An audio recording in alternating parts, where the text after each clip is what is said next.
नमस्कार. सपा महाविद्यालयातील दिव्यजय परिवारातर्फे आयोजित वाटा भविष्याच्या या व्याख्यानमालेत आपले सहर्ष स्वागत. या व्याख्यानमालेच्या शृंखलेतील आजची ही 6वी कडी आहे आणि ही 6वी कडी जोडण्यासाठी आपल्याला वक्ते म्हणून जे लाभलेले आहे ते आपल्याच महाविद्यालयाचे प्राध्यापक माननीय doctor Manoj Kumar Devane sir. Sir, तुमचे देखील सहर्ष स्वागत या व्याख्यानमालेत. सरांना सपा महाविद्यालयातील आपण सर्वच जण खरं तर ओळखतो.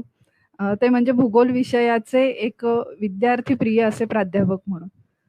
सर वादसभेचे देखील प्रमुख आहेत आणि गेली तब्बल वर्ष सर आपल्या महाविद्यालयातील स्पर्धा परीक्षा केंद्र म्हणून जे आहे तर त्याचे सर जबाबदारी सरांनी स्वीकारलेली आहे.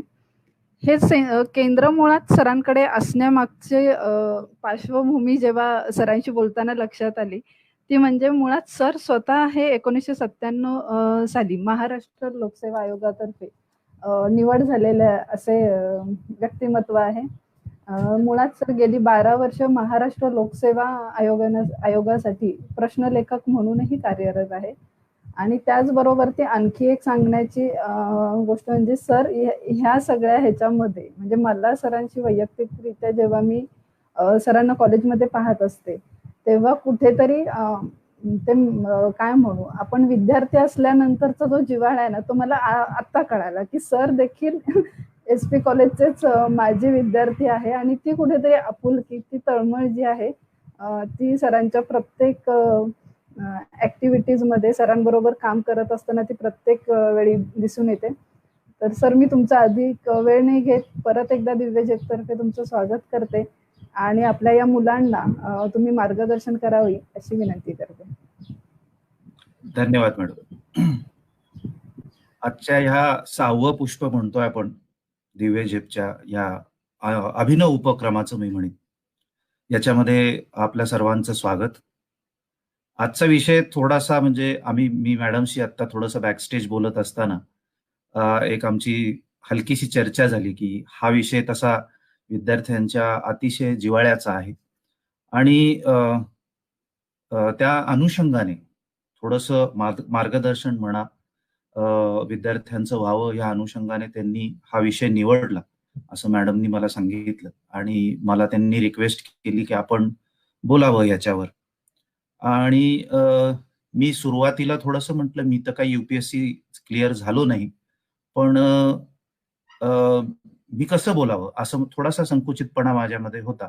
मग मला एक माझ्या सरांचं आठवलं की मी त्यांना सुद्धा जेव्हा मी नोकरीमध्ये नवीन लागलो होतो मुंबईच्या एका शासकीय महाविद्यालयामध्ये तेव्हा मी त्यांना म्हटलं की मला जेव्हा लोक विचारतात की तुम्ही UPSC ची माहिती द्या तेव्हा मी कशी द्यावी मला थोडंसं ते माझ्या आतनं माझ्या कॉन्शियन्सला ते पटत नाही मी सिलेक्ट झालेलो नाहीये वगैरे. तर ते सर म्हटले अरे वेड्यात तसं नाहीये ते. इनफॅक्ट जो सक्सेसफुल होतो त्याला समोरची वाट दिसते जो अनसक्सेसफुल होतो त्याला आजूबाजूला काय नेमकं चुकलेलं आहे हे कळत असतं.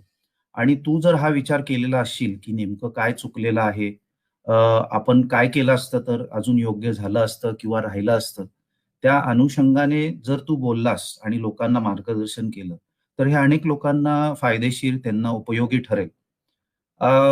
आणि तेच मला आठवलं आणि म्हटलं ठीक आहे काही हरकत नाही की आपण UPSCचा अनुभव आहे आपल्या मागे त्यामुळे आपण एक तासभर तरी विद्यार्थ्यांशी संवाद साधायला काहीच हरकत नाही.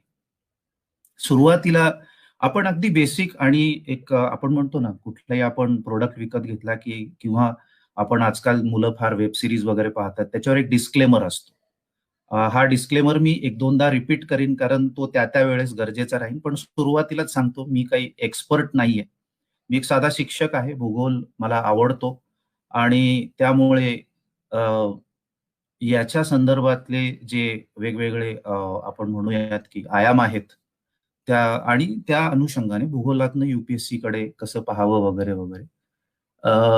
आपण काही विद्यार्थ्यांनी लगेच प्रश्न टाकायला सुरुवात केलेली आहे. आपण थोडंसं थांबूयात प्रश्नांच्या बाबतीत. मी थोडीशी माहिती देईन आणि मग त्याच्यानंतर आपण आपले नक्कीच प्रश्न घेऊयात आणि मला जेवढे जमणार आहेत तेवढे मी तुमच्यासाठी नक्कीच उत्तरं देणार आहे याची खात्री बाळगा. पण डिस्क्लेमर असं आहे की मी हे कशी द्यावी, काय द्यावी, जास्त इंटेन्स न जाता मी म्हणेन की असं पेरिफरल इन्फॉर्मेशन आपली जास्त राहणार आहे, पण हीच पेरिफरल इन्फॉर्मेशन फार महत्वाची असते. हे माझ्या ह्या लेक्चरच्या तयारी करताना सुद्धा लक्षात आलं. तर सुरुवातीला आपण पाहतो की आजच्या तारखेला, आज आहे मला वाटतं 19 तारीख, कालपर्यंत पाहिलं तर 10वी-12वी या बोर्डांचे बरेचसे निकाल, मला वाटतं SSCचा 10वीचा निकाल राहिला असेल, पण बाकी सगळेच निकाल त्या लागलेले आहेत. आणि 12वीच्या बोर्डांचे निकाल लागल्यावर धावपळ सुरू होते ऍडमिशन्सची. आणि पुण्यासारख्या शहरात, मुंबईसारख्या शहरांमध्ये आता कोविडचा प्रश्न आहे, त्याच्यामुळे कॉलेजेसवर धावपळ न होता मला वाटतं वेबसाईट्सवर धावपळ आपण याची म्हणूयात अशी सुरू झालेली आहे. कुठे ऍडमिशन घेऊ, काय घेऊ, आणि गेली अनेक वर्ष SP महाविद्यालयामध्ये त्याच्या प्रक्रियेचा एक भाग असल्यामुळे मला माहिती आहे की आर्ट्सला ऍडमिशन घेताना किंवा सायन्सला सुद्धा ऍडमिशन घेताना, काही प्रमाणात कॉमर्सला सुद्धा ऍडमिशन घेताना विद्यार्थी SP कॉलेजमध्ये का येतात, तर म्हणून मला सिव्हिल सर्व्हिसेस करायचे आहे. आणि त्या अनुषंगाने HSCचे रिझल्ट लागले की ही सगळी आपण म्हणतो अकॅडमिक प्रक्रिया ज्याला आपण म्हणू शकतो की याचं बटन स्विच ऑन होतं आणि ही प्रोसेस सुरू होते. पण एखाद्या विद्यार्थ्यांनी FY मध्ये हे मनात घेणं, अर्थात मी त्याची दाद देतो त्या निर्णयाची, नक्कीच मी त्याचं रिस्पेक्ट करीन आणि दादही देईन, पण नेमकं हा मार्ग कसा असणार आहे आणि काय असणार आहे ह्याची सुद्धा माहिती आपल्याला असणं अतिशय गरजेचं आहे. मी पुढे जायच्या आधी पुन्हा एकदा दिव्य झेपला कॉंग्रॅच्युलेट करेन की त्यांनी हा असा उपक्रम राबवलेला आहे आणि त्यासाठी रादर मी म्हणेन की त्याद्वारेच आपण भेटू शकत आहोत. ह्या लेक्चरच्या तयारीसाठी, ह्या सेशनच्या तयारीसाठी मी माझ्या अनेक मित्रांना धन्यवाद देईन की जे मी कॉलेजमध्ये असताना किंवा कॉलेजच्या नंतरच्या याच्यामध्ये माझ्याबरोबर UPSCचा अभ्यास करत होते. त्यांच्याशी माझं थोडंसं बोलणं झालं आज त्यातले बरेचसे सनदी अधिकारी सुद्धा आहेत. ह्यापेक्षा आणि ह्यापेक्षा माझे अनेक स्टुडंट्स जे गेली काही वर्ष ही परीक्षा देत आहेत, त्यातले काही सिलेक्ट झालेले आहेत, काही सिलेक्ट होणार आहेत आपण असं म्हणूयात.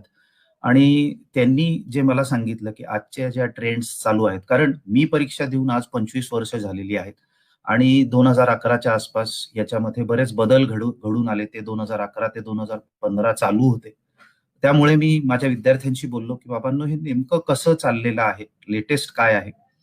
तर बऱ्याचशा माझ्या विद्यार्थ्यांनी ही माहिती मला दिलेली आहे. आणि मी त्या विद्यार्थ्यांचा सुद्धा फार आभारी आहे की व्हॉट्सअपवर आजच्या कार्यक्रमाच्या आपण म्हणतो की जो ब्रोशर किंवा आपण फ्लायर आहे याचं त्यांच्या स्टेटसवर त्यांनी माझा फोटो ठेवलेला आहे. मी खरंच त्यांचा आभारी आहे. सहसा आपण पाहत नाही विद्यार्थी आजकालच्या जमान्यामध्ये स्वतःचं स्टेटसवर स्वतःचे फोटो वगैरे असतात, पण ज्यांनी बऱ्याच विद्यार्थ्यांनी त्यांच्या स्टेटसवर ह्या कार्यक्रमाबद्दल जो फ्लायर ठेवला तो सुद्धा मला फार असा भावून गेला. मगाशी मी म्हटलं तसं की डिस्क्लेमर माझा असा राहील की मी याच्यामधला एक्सपर्ट मोटिवेशनल स्पीकर नाहीये. मोटिवेशनल स्पीकर ह्याबाबत आपल्याला नंतर वेळ मिळाला शेवटी तर मी निश्चित बोलणार आहे, कारण ते गरजेचं आहे. त्याच्यातले थोडेसे ऍस्पेक्ट्स मी तुम्हाला समजून सांगणार आहे. मी फॅक्ट्स आणि फिगर्स बऱ्यापैकी गोळा केल्या, विद्यार्थ्यांशी बोललो, इंटरनेट, विकिपीडिया ह्याचं सगळं मी तुम्हाला रेफरन्स हळूहळू देतच जाणार. आणि माझा एक जनरल एक्सपिरियन्स, मी याचा परीक्षार्थी असताना आणि गेली 10-12 वर्ष मी सप महाविद्यालयामध्ये विद्यार्थ्यांना वेगवेगळ्या अनुषंगाने मार्गदर्शन करत असताना, वेगवेगळ्या पाहुण्यांशी बोलत असताना मला जे काही अनुभव आलेले आहेत ते मी आज तुमच्याशी शेअर करणार. ह्या गप्पा असणार आहेत, ही लेक्चर नसणार आहे. मी पुन्हा सांगतो की हे बिगिनर्ससाठी लेक्चर असणार आहे. ऍडव्हान्स लेवल म्हणजे एखादा अटेम्प्ट दिलेल्या विद्यार्थ्यांना याच्यातनं नेमकं काय मिळेल हे मला सांगता येणार नाही, पण त्यांनी सुद्धा हे लेक्चर ऐकायला काहीच हरकत नाही. मला आठवतंय की UPSC म्हटलं आमच्या कॉलेजच्या काळामध्ये, आजकालच्या जनरेशनमध्ये हे होतं नाही होत मला नक्की माहित नाही, पण UPSCचं वलय आज सुद्धा तेवढंच टिकून आहे असं मी म्हणेन. आणि त्यामुळे UPSCचा अगदी पोस्टल ऍड्रेस जरी आपण ऐकला, कोणाच्या तोंडून ऐकला, ढोलपूर हाऊस, शहाजहां रोड, अशी जेव्हा नावं आपल्या कानावर पडतात तेव्हा आपलं असं ऊर भरून येतं. आपण युपीएससीचा अभ्यास करत असतो आणि कधीतरी आपल्याला इथे इंटरव्ह्यूला जायचं आहे, जे तयारी करत असतात त्यांच्या निश्चित मनामध्ये ही अशी भावना येऊन जाते.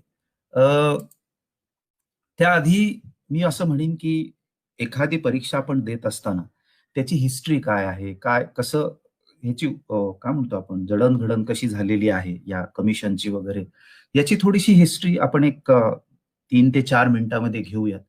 कारण ते सुद्धा तेवढंच गरजेचं आहे की हे UPSC union public service commission म्हणजे नेमकं काय आहे.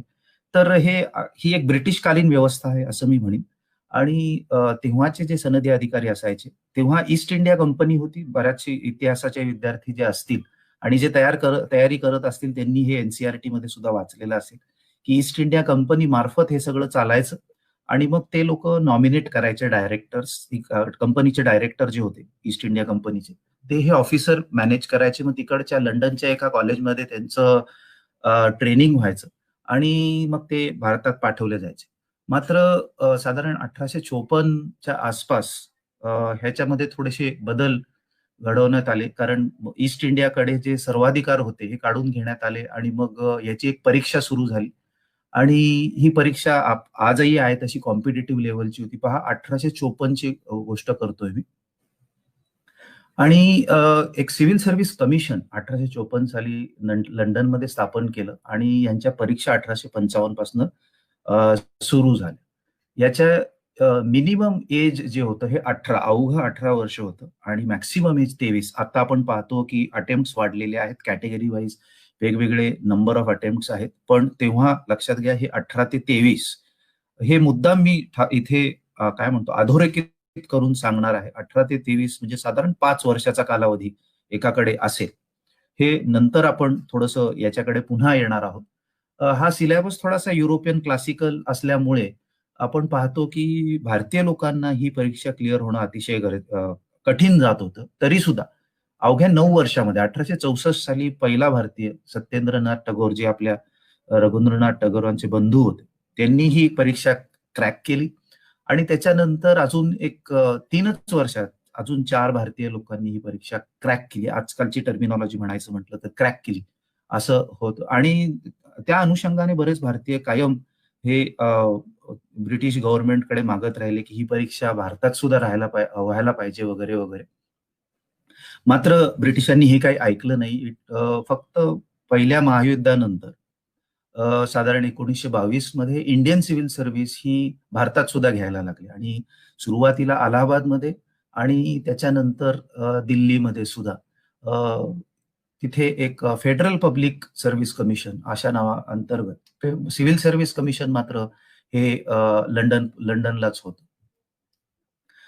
त्याचबरोबर बाकी सर्व्हिसेस सुद्धा म्हणजे तेव्हाची आपण म्हणूयात की इंडियन इम्पिरियल पोलीस सर्व्हिस याचे सुद्धा अपॉइंटमेंट्स तिकडच्या सेक्रेटरी ऑफ स्टेटच्या मार्फत होत असत आणि 1893 साली 10 प्रोबेशनरी ऑफिसर्स हे असिस्टंट सुपरिटेंडंट ऑफ पोलीस म्हणून नियुक्त झाले. भारतीय लोकांची पुन्हा आयपीएस म्हणजे तेव्हाच इम्पिरियल पोलीस सर्व्हिसमध्ये 1920 नंतरच एंट्री आपल्याला पाहायला मिळते. 1931 पर्यंत याच्यामध्ये कोटा होता. म्हणजे टोटल पोलिसांपैकी पोलीस सर्व्हिसेसमध्ये असलेल्या ऑफिसर्स पैकी भारतीयांसाठी फक्त 20% कोटा होता. म्हणजे कोटा सिस्टम ही काही नवीन नाहीये, त्याच्याबद्दल सुद्धा मी थोडंसं नंतर बोलणार आहे. पण नंतर असं लक्षात आलं की युरोपियन लोक इथे यायला थोडीशी तो काळ आपण पाहतो, पहिलं महायुद्ध नंतर इकॉनॉमिक रिसेशन असेल, तर त्या अनुषंगाने युरोपियन लोक इथे थोडं कमी यायला लागली. त्यामुळे मग भारतीय लोकांची याच्यामधली वर्णी जास्त लागायला लागली. पर्टिक्युलरली 1939 नंतर आपण पाहतो हा दुसऱ्या महायुद्धाचा काळ आहे. आणि असं करता करता साधारण 1966च्या आसपास आपण पाहतो की इंडियन फॉरेस्ट सर्व्हिस सुद्धा येते याच्यामध्ये. सेंट्रल सिव्हिल सर्व्हिस किंवा civil services in British India यांची वेगवेगळ्या ह्याच्यात त्यांनी पातळी केलेली आहे की इम्पिरियल सर्व्हिस एक असायची, ही सगळ्यात आपण म्हणतो ना सगळ्यात मोठा टियर हा त्याचा राहील. त्याच्यानंतर प्रोव्हिन्शियल म्हणजे ह्या सगळ्या आपण बघतो. मध्यंतरी बँका ज्या स्टेट बँकेत मर्ज झाल्या, पटियाला वगैरे, हे वेगवेगळे प्रोव्हिन्सेस होते. तर ह्यांची प्रोव्हिन्शियल सर्व्हिस वेगळी राहत असत आणि मग त्याच्यामध्ये सबऑर्डिनेट ही असत. ह्या सगळ्याचा सुरुवात आपण असं म्हणूयात की भारताच्या दृष्टीने ह्याची जी हे वाट सुरू झाली ही साधारण 1919चा इंडियन ऍक्ट जो होता, की तिथून आपल्याला ही सुरुवात होताना दिसते. आणि मग वेगवेगळ्या सर्व्हिसेस, सेंट्रल सर्व्हिसेस, मग याच्यामध्ये रेल्वे आली, इंडियन पोस्ट अँड टेलिग्राफ. आपण पाहतो की पोस्ट आणि टेलिग्राफचा एक वेगळा दरारा होता त्यावेळेस. आता तो आपल्याला थोडासा आपण पाहतो की हे इंटरनेट ह्या सगळ्या जमान्यामध्ये हा आपल्याला थोडासा कमी झालेला दिसतो खरा, पण त्यावेळेस एक वेगळाच रुबाब होता या सगळ्या सर्व्हिसेसचा. आपल्याकडचं पब्लिक सर्व्हिस कमिशन जी इंडियाच्या अनुषंगाने आपण म्हणूयात की साधारण 1919चे इंडियन कॉन्स्टिट्युशनल रिफॉर्म्स जे आले तिथून ही आपल्याला दिसते. गव्हर्नमेंट ऑफ इंडिया ऍक्ट 1919चा पास झाला आणि साधारण 1924 मध्ये ली कमिशननी हे रेकमेंड केलं की एक स्टॅच्युटरी पब्लिक सर्व्हिस कमिशन असावं, लवकरात लवकर असावं. त्या अनुषंगाने 1926 मध्ये पब्लिक सर्व्हिस कमिशनची स्थापना झाली. कमिशनचं ते मेंबर्स वगैरे होते. आजच्या घडीला तुम्ही त्यांच्या वेबसाईटवर पाहाल तर एक चेअरमन आणि 10 मेंबर्स असे आजच्या घडीला युपीएससीचे आहेत. त्यांची सगळे डिटेल्स, ही ट्रान्सपेरन्सी मला फार आवडली युपीएससीच्या वेबसाईटवर. तुम्ही पाहाल की तुम्हाला जी काही माहिती हवी असेल ती सगळी याच्यावर निश्चित आपल्याला सापडते. म्हणजे अगदी त्यांचं नाव, त्यांनी पदभार कधी सांभाळलेला आहे, ते रिटायर कधी होणार आहेत, हे सगळं त्याच्यावर लिहिलेलं असतं. ह्याचे फंक्शन्स जे होते, युपीएससी काय करेल नेमकी कामं, ही 1919च्या याच्यामध्ये ऍक्टमध्ये नव्हते नमूद केलेले. त्यामुळे साधारण गव्हर्नमेंट ऑफ इंडिया ऍक्ट 1935 मध्ये झाला आणि 1937 साली पब्लिक सर्व्हिस कमिशन हे फेडरल पब्लिक कमिशन झालं. आणि आपल्याला माहितीच आहे की 1950 मध्ये आपण आपलं कॉन्स्टिट्यूशन, संविधान हे केलं, पारित केलं आणि त्याचं नाव तेव्हापासून युनियन पब्लिक सर्व्हिस कमिशन झालं. याच्यातले बरेचसे आपण पाहतो की काय म्हणतो क्लॉजेस किंवा मार्गदर्शक तत्व जी आहेत ही आपल्या संविधानातल्या आर्टिकल 378 क्लॉज 1 या अनुषंगाने आहेत. मेजर फंक्शन्स आपण बघायची म्हटली युनियन पब्लिक सर्व्हिस कमिशनची तर आर्टिकल 320च्या अनुषंगाने ते अगदी कंडक्शन ऑफ एक्झामिनेशन असेल, कुठली ज्या ज्या युनियन सर्व्हिसेस असतील त्यांची परीक्षा कंडक्ट करणं, direct recruitment selection through interviews असेल. काही सर्व्हिसेस अशा आहेत की जिथे डायरेक्ट इंटरव्ह्यूज असतात, त्याच्याकडे आपण नंतर येणार आहोत. अपॉइंटमेंट ऑफ ऑफिसर्स, त्यांचं प्रमोशन, डेप्युटेशन, हे सगळं युपीएससीनी करणं गरजेचं असतं.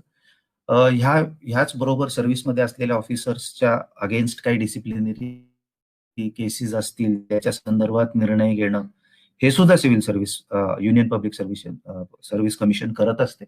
आणि ह्या व्यतिरिक्त शासनाला एक ऍडवाइस देणं, सल्ला देणं, प्रेसिडेंट ऑफ इंडिया हे मॅटर रेफर करतात युपीएससीला आणि त्या अनुषंगाने मग युपीएससी भारत सरकारला वेगवेगळ्या प्रकारात ऍडवाइस किंवा सल्ला देत असते. ही मेजर फंक्शन्स आहेत. मी जास्त डिटेलमध्ये जाणार नाही, तो आपल्या सेशनचा भाग सुद्धा नाही.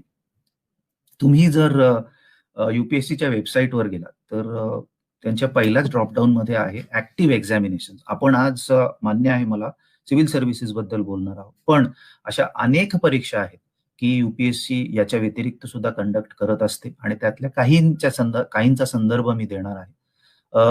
युपीएससी अर्थातच सिव्हिल सर्व्हिस जी आहे, I S, he mother of all exams in India असं त्याला बऱ्याच लोकांनी आपल्या भाषणामध्ये संबोधलेलं सुद्धा आहे. तर तुम्ही त्यांच्या वेबसाईटवर गेलात तर ऍक्टिव्ह एक्झामिनेशन्स हा एक ड्रॉपडाऊन येतो आणि त्याच्यामध्ये तुम्ही पाहिलं तर याच्याच म्हणजे आय एस सिव्हिल सर्व्हिसेसच्या पॅरलल एक पॉप्युलर असणारी परीक्षा ती म्हणजे एनडीए आणि नेव्हल अकॅडमीची. त्याचं ही परीक्षा अर्थात ही 12वी नंतरच आपल्याला देता येते. या व्यतिरिक्त इंडियन स्टॅटिस्टिकल सर्व्हिसेस, अर्थात ही भारत एक खंडप्राय देश आहे. आज आपण पाहतो 135च्या पुढे आपली लोकसंख्या आहे. याचं सगळं स्टॅटिस्टिक्स वगैरे मांडणं त्याच्यासाठी तज्ज्ञ मंडळी लागतात. त्याच्यामुळे भारत सरकारची इंडियन स्टॅटिस्टिकल सर्व्हिस आहे, याची भरती UPSC मार्फत होत असते. मी मगाशी म्हटलं की इंडियन फॉरेस्ट सर्व्हिस सुद्धा आहे. टोटल सर्व्हिसेस मधली ही इंडियन फॉरेस्ट सर्व्हिस ही इतर 2 सर्व्हिसेस आपण नंतर बोलणार आहोत. ह्या 3 सर्व्हिसेस म्हणजे IAS, IPS आणि IFS या ऑल इंडिया सर्व्हिसेस आहेत. तर IFS ची मात्र वेगळी परीक्षा होते. फॉरेस्ट सर्व्हिस, फॉरेन सर्व्हिस नाही. फॉरेस्ट सर्व्हिसची वेगळी परीक्षा होते. याच्यासाठी तुम्हाला सायन्स ग्रॅज्युएट मात्र असावं लागतं. नाहीतर CISF सिक्युरिटी फोर्स म्हणजे सेंट्रल लेवलवर जे सिक्युरिटी फोर्स लागतात, म्हणजे तुम्ही विमानतळावर वगैरे जे पाहिले असतील, तिकडची जी मंडळी असतात हातामध्ये बंदुका वगैरे घेऊन, ही CISF ची असतात. तर याची असिस्टंट कमांडंट म्हणून याच्यामध्ये तुमची निवड होऊ शकते.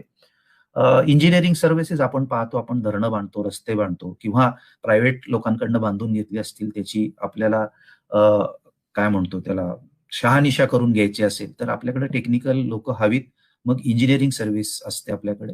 आता आपण प्रायव्हेटायझेशन कडे जात आहोत, पण गेली अनेक दशकं PWD म्हणजे सेंट्रल पब्लिक वर्क डिपार्टमेंट आणि स्टेट असे दोन्ही PWD department, public works department, हे रस्ते बांधणी वगैरे, बिल्डिंग, क्वार्टर्स बांधणं सरकारी कर्मचाऱ्यांची, ही सगळी कामं त्यांच्याकडे असतात.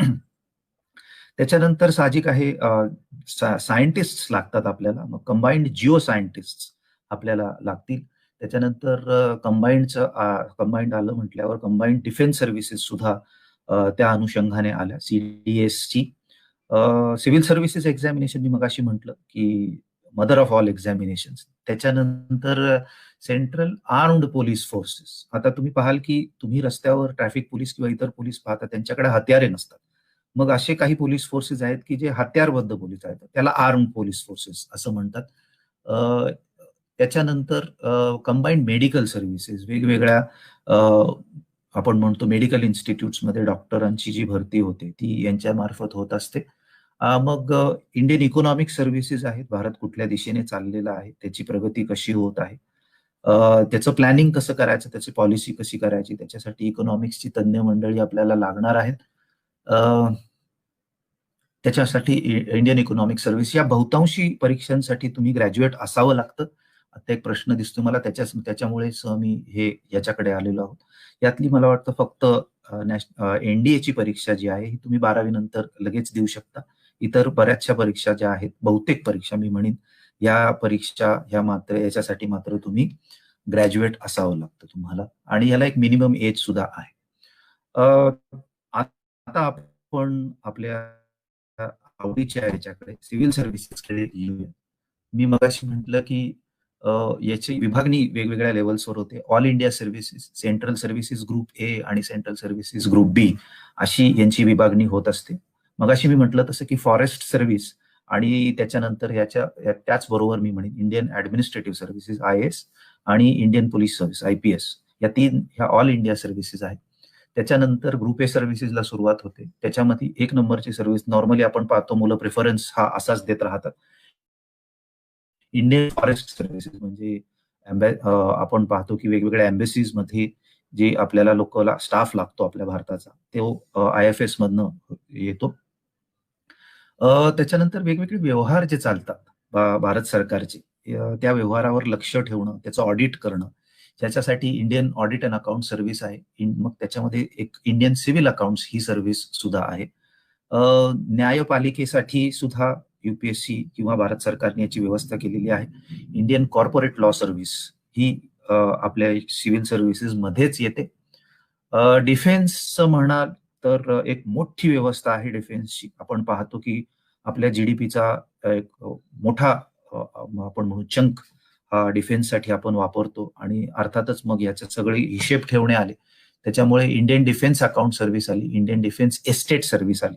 ही सगळी एस्टेट्स जी आहेत, वेगवेगळी कॅन्टोन्मेंट्स असू दे, वेगवेगळी तिकडची सगळी निगराणी करणं वगैरे, अर्थात ही सगळी मॅनेजरियल लेवलवरची ही आहे.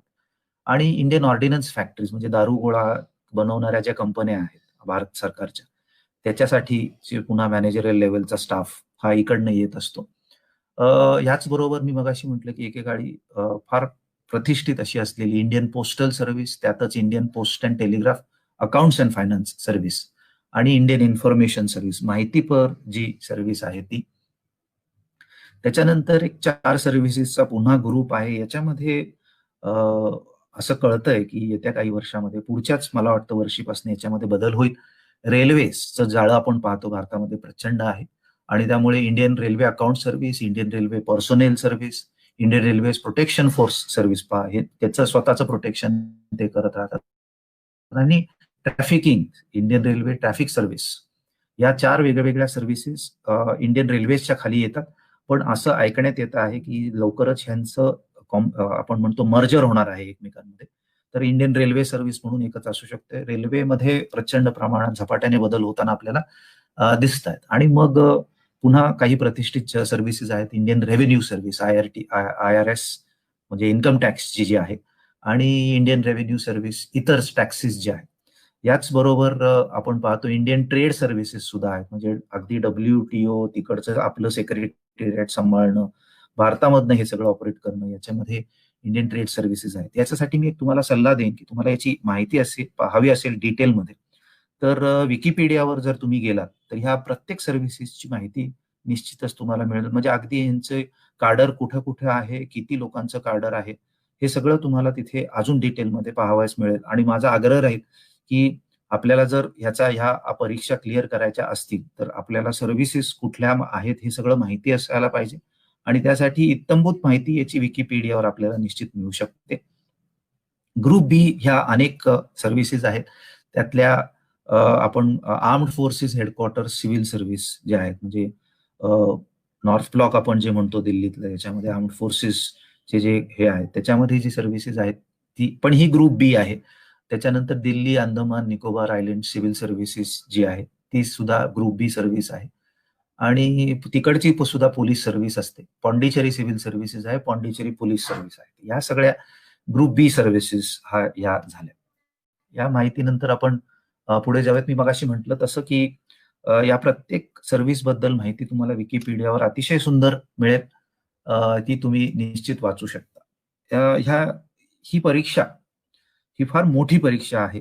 जवळजवळ ही 1 ते सव्वा वर्ष चालते आणि आता आपण पाहतो या कोविडच्या काळात इकडे-तिकडे पण अतिशय सुसूत्रबद्ध प्रमाणे याचा कार्यक्रम निश्चित चालत असतो.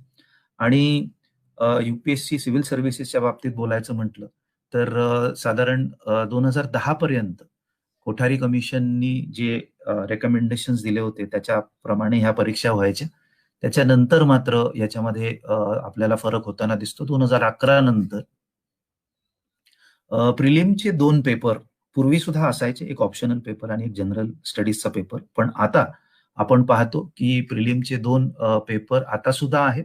पण त्यातला एक जो आहे करंट इव्हेंट्स म्हणजे जनरल स्टडीज म्हणून जो तुम्ही अभ्यास करता, हा एक पेपर तर असतोच. त्याच्याबरोबर CSAT नावाचा एक पेपर आहे, म्हणजे सिव्हिल सर्व्हिसेस ॲप्टिट्यूड टेस्ट. म्हणजे मी मगाशी म्हटलं की ह्या सर्व्हिसच्या कुठल्याही ब्रांचमध्ये तुम्ही सिलेक्ट झालात तर तुम्ही म्हणजे you are responsible for lakhs and lakhs of people. म्हणजे तुम्ही एखाद्या जिल्ह्याचे कलेक्टर असता किंवा एखाद्या शहराचे कमिशनर असता.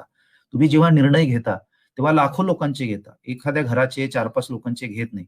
तर अशा लोकांसाठी, आणि ही आपण पाहतो भारतामध्ये डायव्हर्सिटी प्रचंड आहे आणि ह्या डायव्हर्सिटीमुळे ह्या लोकांची समज, जडणघडण हे सगळं समजून घेणं आणि त्याप्रमाणे त्यांना निर्णय देणं, हे सगळं तुमच्यामध्ये आहे का?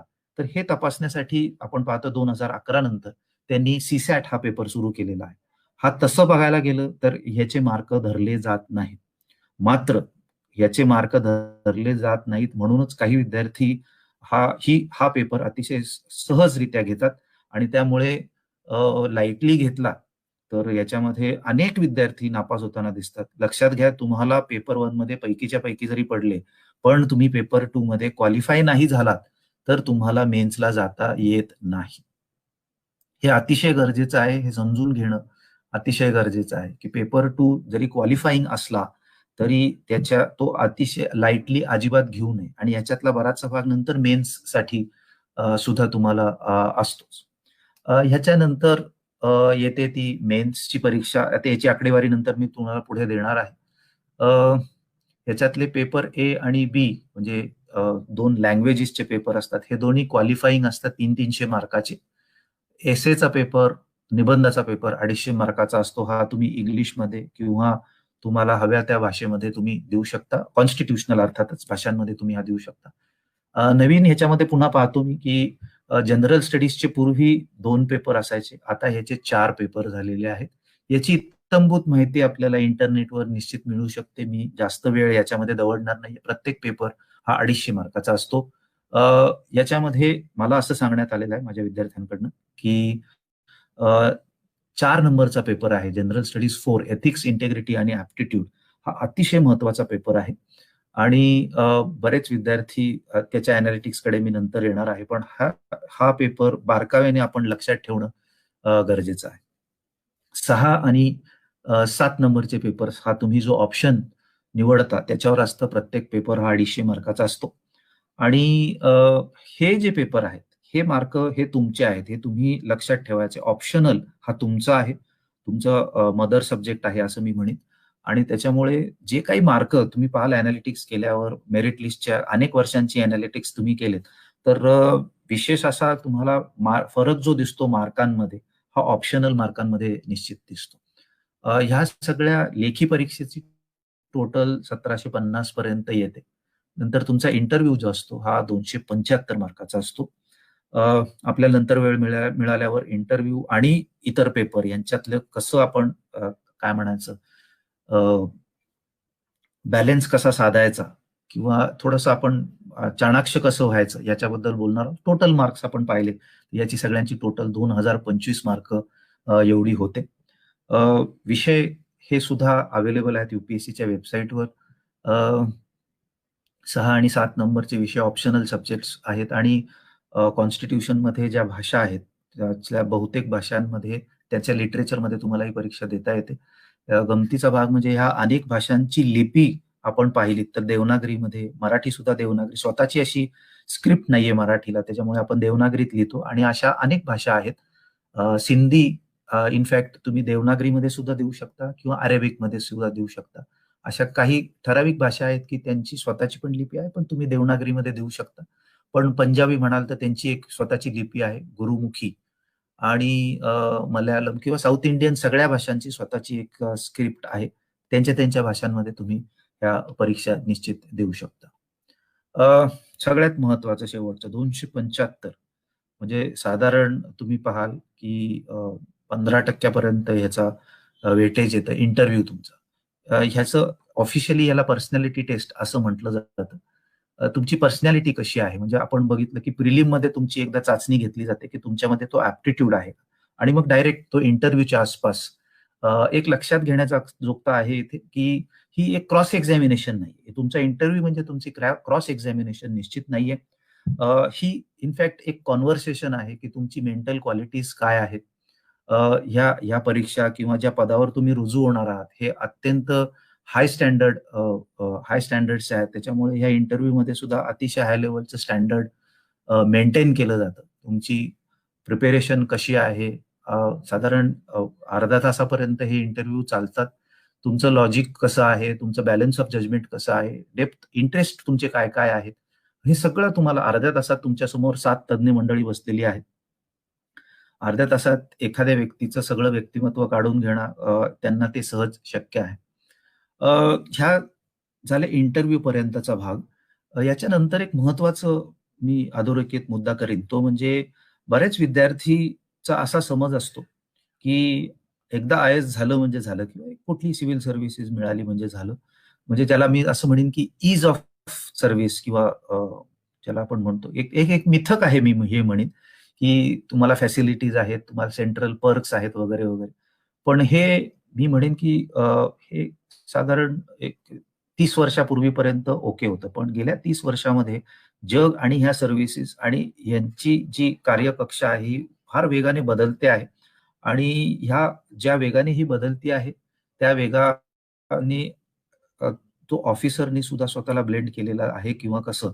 कारण मी असं ऐकतो की अनेक लोक सिलेक्ट होतात पण नंतर त्याच्या प्रेशर खाली रिझाईन सुद्धा करताना आजकाल आता केसेस वाढलेल्या आहेत. त्याच्याबद्दल आपण मात्र नंतर निश्चित बोलूया. थोडंसं अनालिसिस करायचं म्हटलं तर गेल्या 10 वर्षाची जर आकडेवारी आपण जर पाहिली तर एकूण प्रिलिमचे फॉर्म भरणारे विद्यार्थी, ज्या बसतात असे विद्यार्थी आणि मेन्सला जाणारे विद्यार्थी याच्यामध्ये खूप अंतर आहे मी असं म्हणेन. आणि इनफॅक्ट फॉर्म भरून प्रिलिमला बसणारे, कारण कॅटेगरीमध्ये पर्टिक्युलरली ओपन कॅटेगरीमध्ये तुमच्याकडे 6 अटेम्प्ट आहेत. आता हे सुद्धा वाढवलेले आहेत. पूर्वी 4च अटेम्प्ट असायचे, 3 त्याच्यानंतर 4 आणि आता हे आपल्याला 6 झालेले दिसतात. मात्र तुमचा एखादा अटेम्प्ट वाया जाऊ नये म्हणून बरेच विद्यार्थी सुरुवातीला फॉर्म भरतात, पण त्यांच्या असं लक्षात आलं की माझी तयारी झालेली नाही, तर मग ते परीक्षेला बसत नाहीत. मग तुम्ही फॉर्म भरून सुद्धा परीक्षेला आला नाही तर तुमचा अटेम्प्ट धरला जात नाही. त्यामुळे असं पाहण्यात आलेलं आहे की साधारण जेवढे फॉर्म भरतात मुलं त्याच्या 50%च मुलं ही परीक्षा देतात. आणि गेली साधारण एक 4 वर्षे, साधारण 1914 पासून हा आकडा 10 लाखापर्यंत गेलेला. 10 लाख मुलं हा फॉर्म भरतात. मात्र परीक्षा बसताना हा आकडा एक 2014 पासून आज 2018 पर्यंतची आकडेवारी इथे आहे. एकदाच 5 लाखाच्या वर केलेला आहे. बाकी तो 4.5 लाख, 4,93,000 वगैरे अशी आकडेवारी मला इथे दिसते. तर साधारण आपण पाहूयात की फॉर्म भरणं आणि परीक्षा प्रिलिमला बसणं याच्यामध्ये 50%चं अंतर आहे. 50%च विद्यार्थी देतात. याच्या पुढचा टप्पा मात्र फार हेवी आहे. कारण जेवढे विद्यार्थी प्रिलिम देतात त्याच्या फक्त एक 2% विद्यार्थी, म्हणजे आपण जर 2018ची आकडेवारी घ्यायची म्हटलं तर 4,94,000 विद्यार्थ्यांनी प्रिलिम दिली. त्यातले अवघे 10,500 विद्यार्थी मेन्ससाठी क्वालिफाय झाले. तर हा आकडा कसं काढतात तर युपीएससी साधारण म्हणते की एकूण ज्या जागा आहेत त्या वर्षीच्या त्याच्या 10% किंवा 20% साधारण, सॉरी 10 पट, टक्के म्हणण्यापेक्षा 10 पट ते मेन्सला क्वालिफाईंग ठेवतात.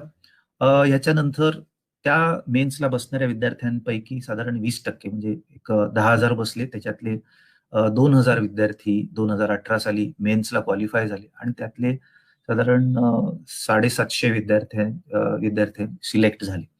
आता फायनल वेकन्सीज असं बरंच होतं की काही डिपार्टमेंट्सकडनं मागणी येते, नंतर हे ऍडजस्ट होतात, तर थोडाफार फरकाने हे वाढू सुद्धा शकतात. ह्या जास्त वाढत नाही, साधारण 1-2 पोस्ट जास्तीत जास्त आपण पाहतो एक साधारण 20-25 पोस्ट पर्यंत हे जातं.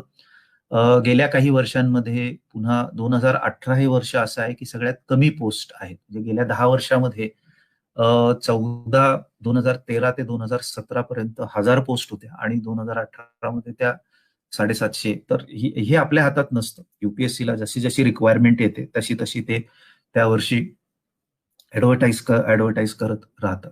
2018 साली अनफॉर्च्युनेटली फारच कमी पोस्ट आपल्याला दिसतात. त्याच्या आधी एक 4 वर्ष 1000 पोस्ट आपल्याला निश्चित दिसतात. तर साधारण आपण धरून चालूयात की 1001 पोस्ट ऍडव्हर्टाईज होतात आणि त्या अनुषंगाने मी मगाशी सांगितली ती सगळी गणितं तशीच असते. कट ऑफचं म्हणाल तर वेगवेगळ्या कॅटेगरीजचे वेगवेगळे कट ऑफ असतात. ओपन प्रिलिमचे जे कट ऑफ्स आहेत ते वेगळे आहेत. दिव्य झेपचा कार्यक्रम असल्यामुळे मी म्हणेन की याच्यामधल्या कट ऑफ्स मधल्या दिव्यांग व्यक्तींचे पण सुद्धा कट ऑफ वेगळे असतात. दिव्यांग व्यक्तींची याच्यामध्ये 3 प्रकारे कॅटेगरी केली जाते, PH1, PH2 आणि PH3. PH1 म्हणजे ऑर्थोपेडिक दिव्यांग जे असतात ते PH1 कॅटेगरीमध्ये येतात आणि व्हिज्युअली डिसेबल्ड आणि हिअरिंग इम्पेअर्ड हे PH2 आणि PH3 कॅटेगरीमध्ये आपल्याला दिसतात. आता आपण मेन मुद्द्याकडे येऊयात. ही झाली सगळी युपीएससी त्यांच्या परीक्षा वगैरे वगैरे माहिती. आता आपला पर्पज आहे, मला ही परीक्षा द्यायची, मी काय करायला पाहिजे. सगळ्यात सुरुवातीचं असतं म्हणजे तुम्ही ऑप्शनल सिलेक्ट करणं. तर एक लक्षात आपण ठेवणं गरजेचं आहे की ऑप्शनल सिलेक्ट करताना ह्या विषयामध्ये मला मार्क पडतील किंवा कसे. जास्तीत जास्त मला मार्क पाडावे लागतील.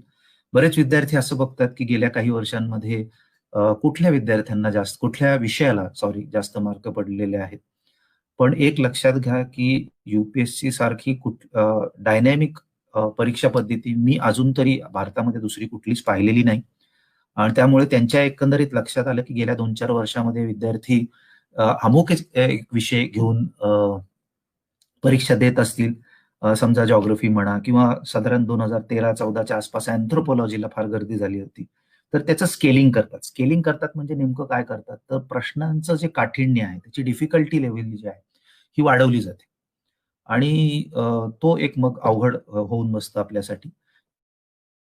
याचबरोबर एक लक्षात घ्या, की तुम्हाला जसा तो विषय वाटतोय सोपा किंवा तुम्हाला जसं वाटतंय, की हा विषयामध्ये अनेक लोकं पास होतायत, तसं इतर लोकांनाही वाटत असतं. याचा अर्थ असा, की अ, गर्दी वाढणार आहे त्या विषयाकरता.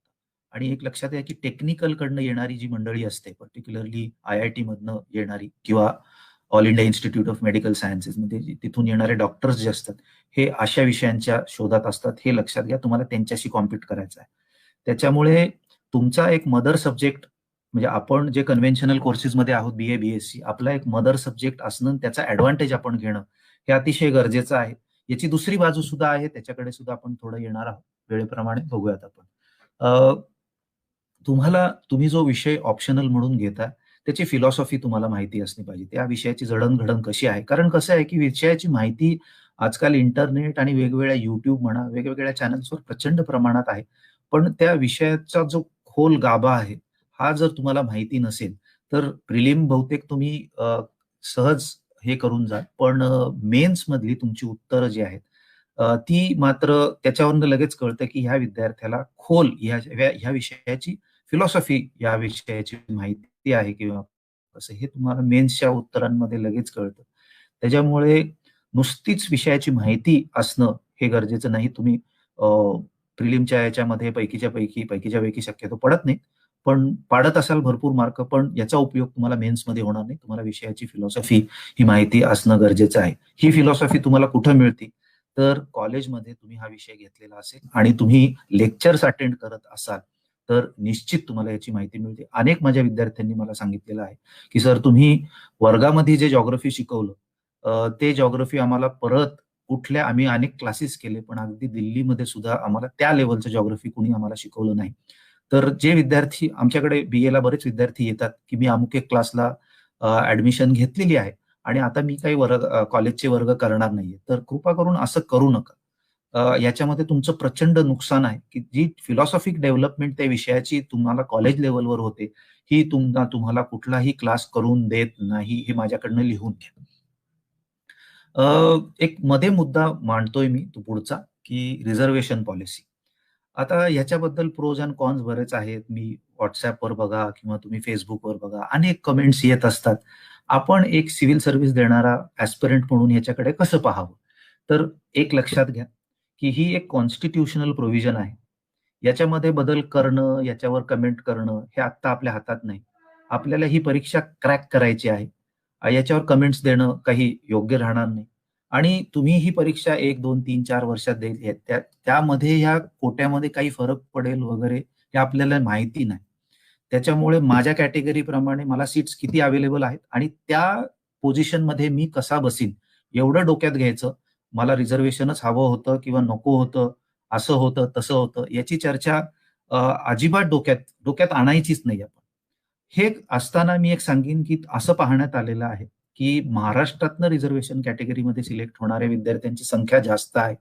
याच्यामागे एक हिस्ट्री आहे. आपण पाहतो, की शाहू फुले आंबेडकर आपल्याकडे एक मोठी परंपरा आहे आणि त्यामुळे आपल्याकडे एक आपण म्हणूयात, की ती परंपरा रुजलेली असल्यामुळे आपल्याकडची कॅटेगरीची मुलं लिस्टमध्ये जास्त प्रमाणात दिसतात. ॲज कंपेअर्ड टू आपण पाहतो, की तुम्ही बिहार आणि UPकडनं येणारे विद्यार्थी जे आहेत, हे त्यांच्या हक्कांसाठी एवढे जागरूक दिसत नाहीत. असं अशी माझी ऐकीव माहिती आहे. म्हणजे JNUमध्ये माझे काही विद्यार्थी आहेत, त्यांनी असं सांगितलेलं आहे, की महाराष्ट्रातल्या जे विद्यार्थी जातात ओपनचे कॅटेगरीचे JNUमध्ये. अशा विद्यार्थ्यांचं आपण पाहतो, की त्यांच्याकडे माहिती भरपूर असते आणि ते त्यांच्या हक्कांसाठी जागरूक असतात. तर याचा ॲडव्हांटेज महाराष्ट्रीयन मुलांनी घ्यावा असं मी म्हणेन. पण बाकी एवढेच सीट आहेत, तेवढेच सीट आहेत. अमुक कॅटेगरीला तेवढे, तमुक कॅटेगरीला तेवढे. आपण अजून IAS व्हायचो आहोत. आपण होऊ तेव्हा याच्याकडे लक्ष देऊ. आपण अ, आत्ता हे लक्षात घ्यायचं नाही. क्रॅक करताना मात्र माझ्या कॅटेगरी करता किती सीट आहेत आणि त्या सीटपैकी एक सीट माझी असायला पाहिजे, एवढं आपल्या डोक्यात हवं. ह्याची मेथोडॉलॉजी तुम्ही पाहाल तर असं आपण पाहतो बरेच मोटिव्हेशनल स्पीकर्स आहेत. मग नांगरे पाटील साहेब आहेत किंवा धर्मा देगळे सर आहेत. हे सगळे अनेक ठिकाणी व्याख्यानं देत असतात. मुंडे सर आहेत.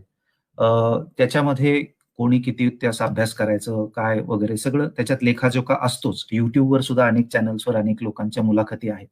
पण एक लक्षात घ्या, की आपण पर्टिक्युलरली कन्व्हेन्शनल कॉलेजेसमधले जे विद्यार्थी आहेत, ही सवय जी आहे अभ्यासाची UPSCची, ही तुम्हाला कॉलेजमध्येच लागली पाहिजे.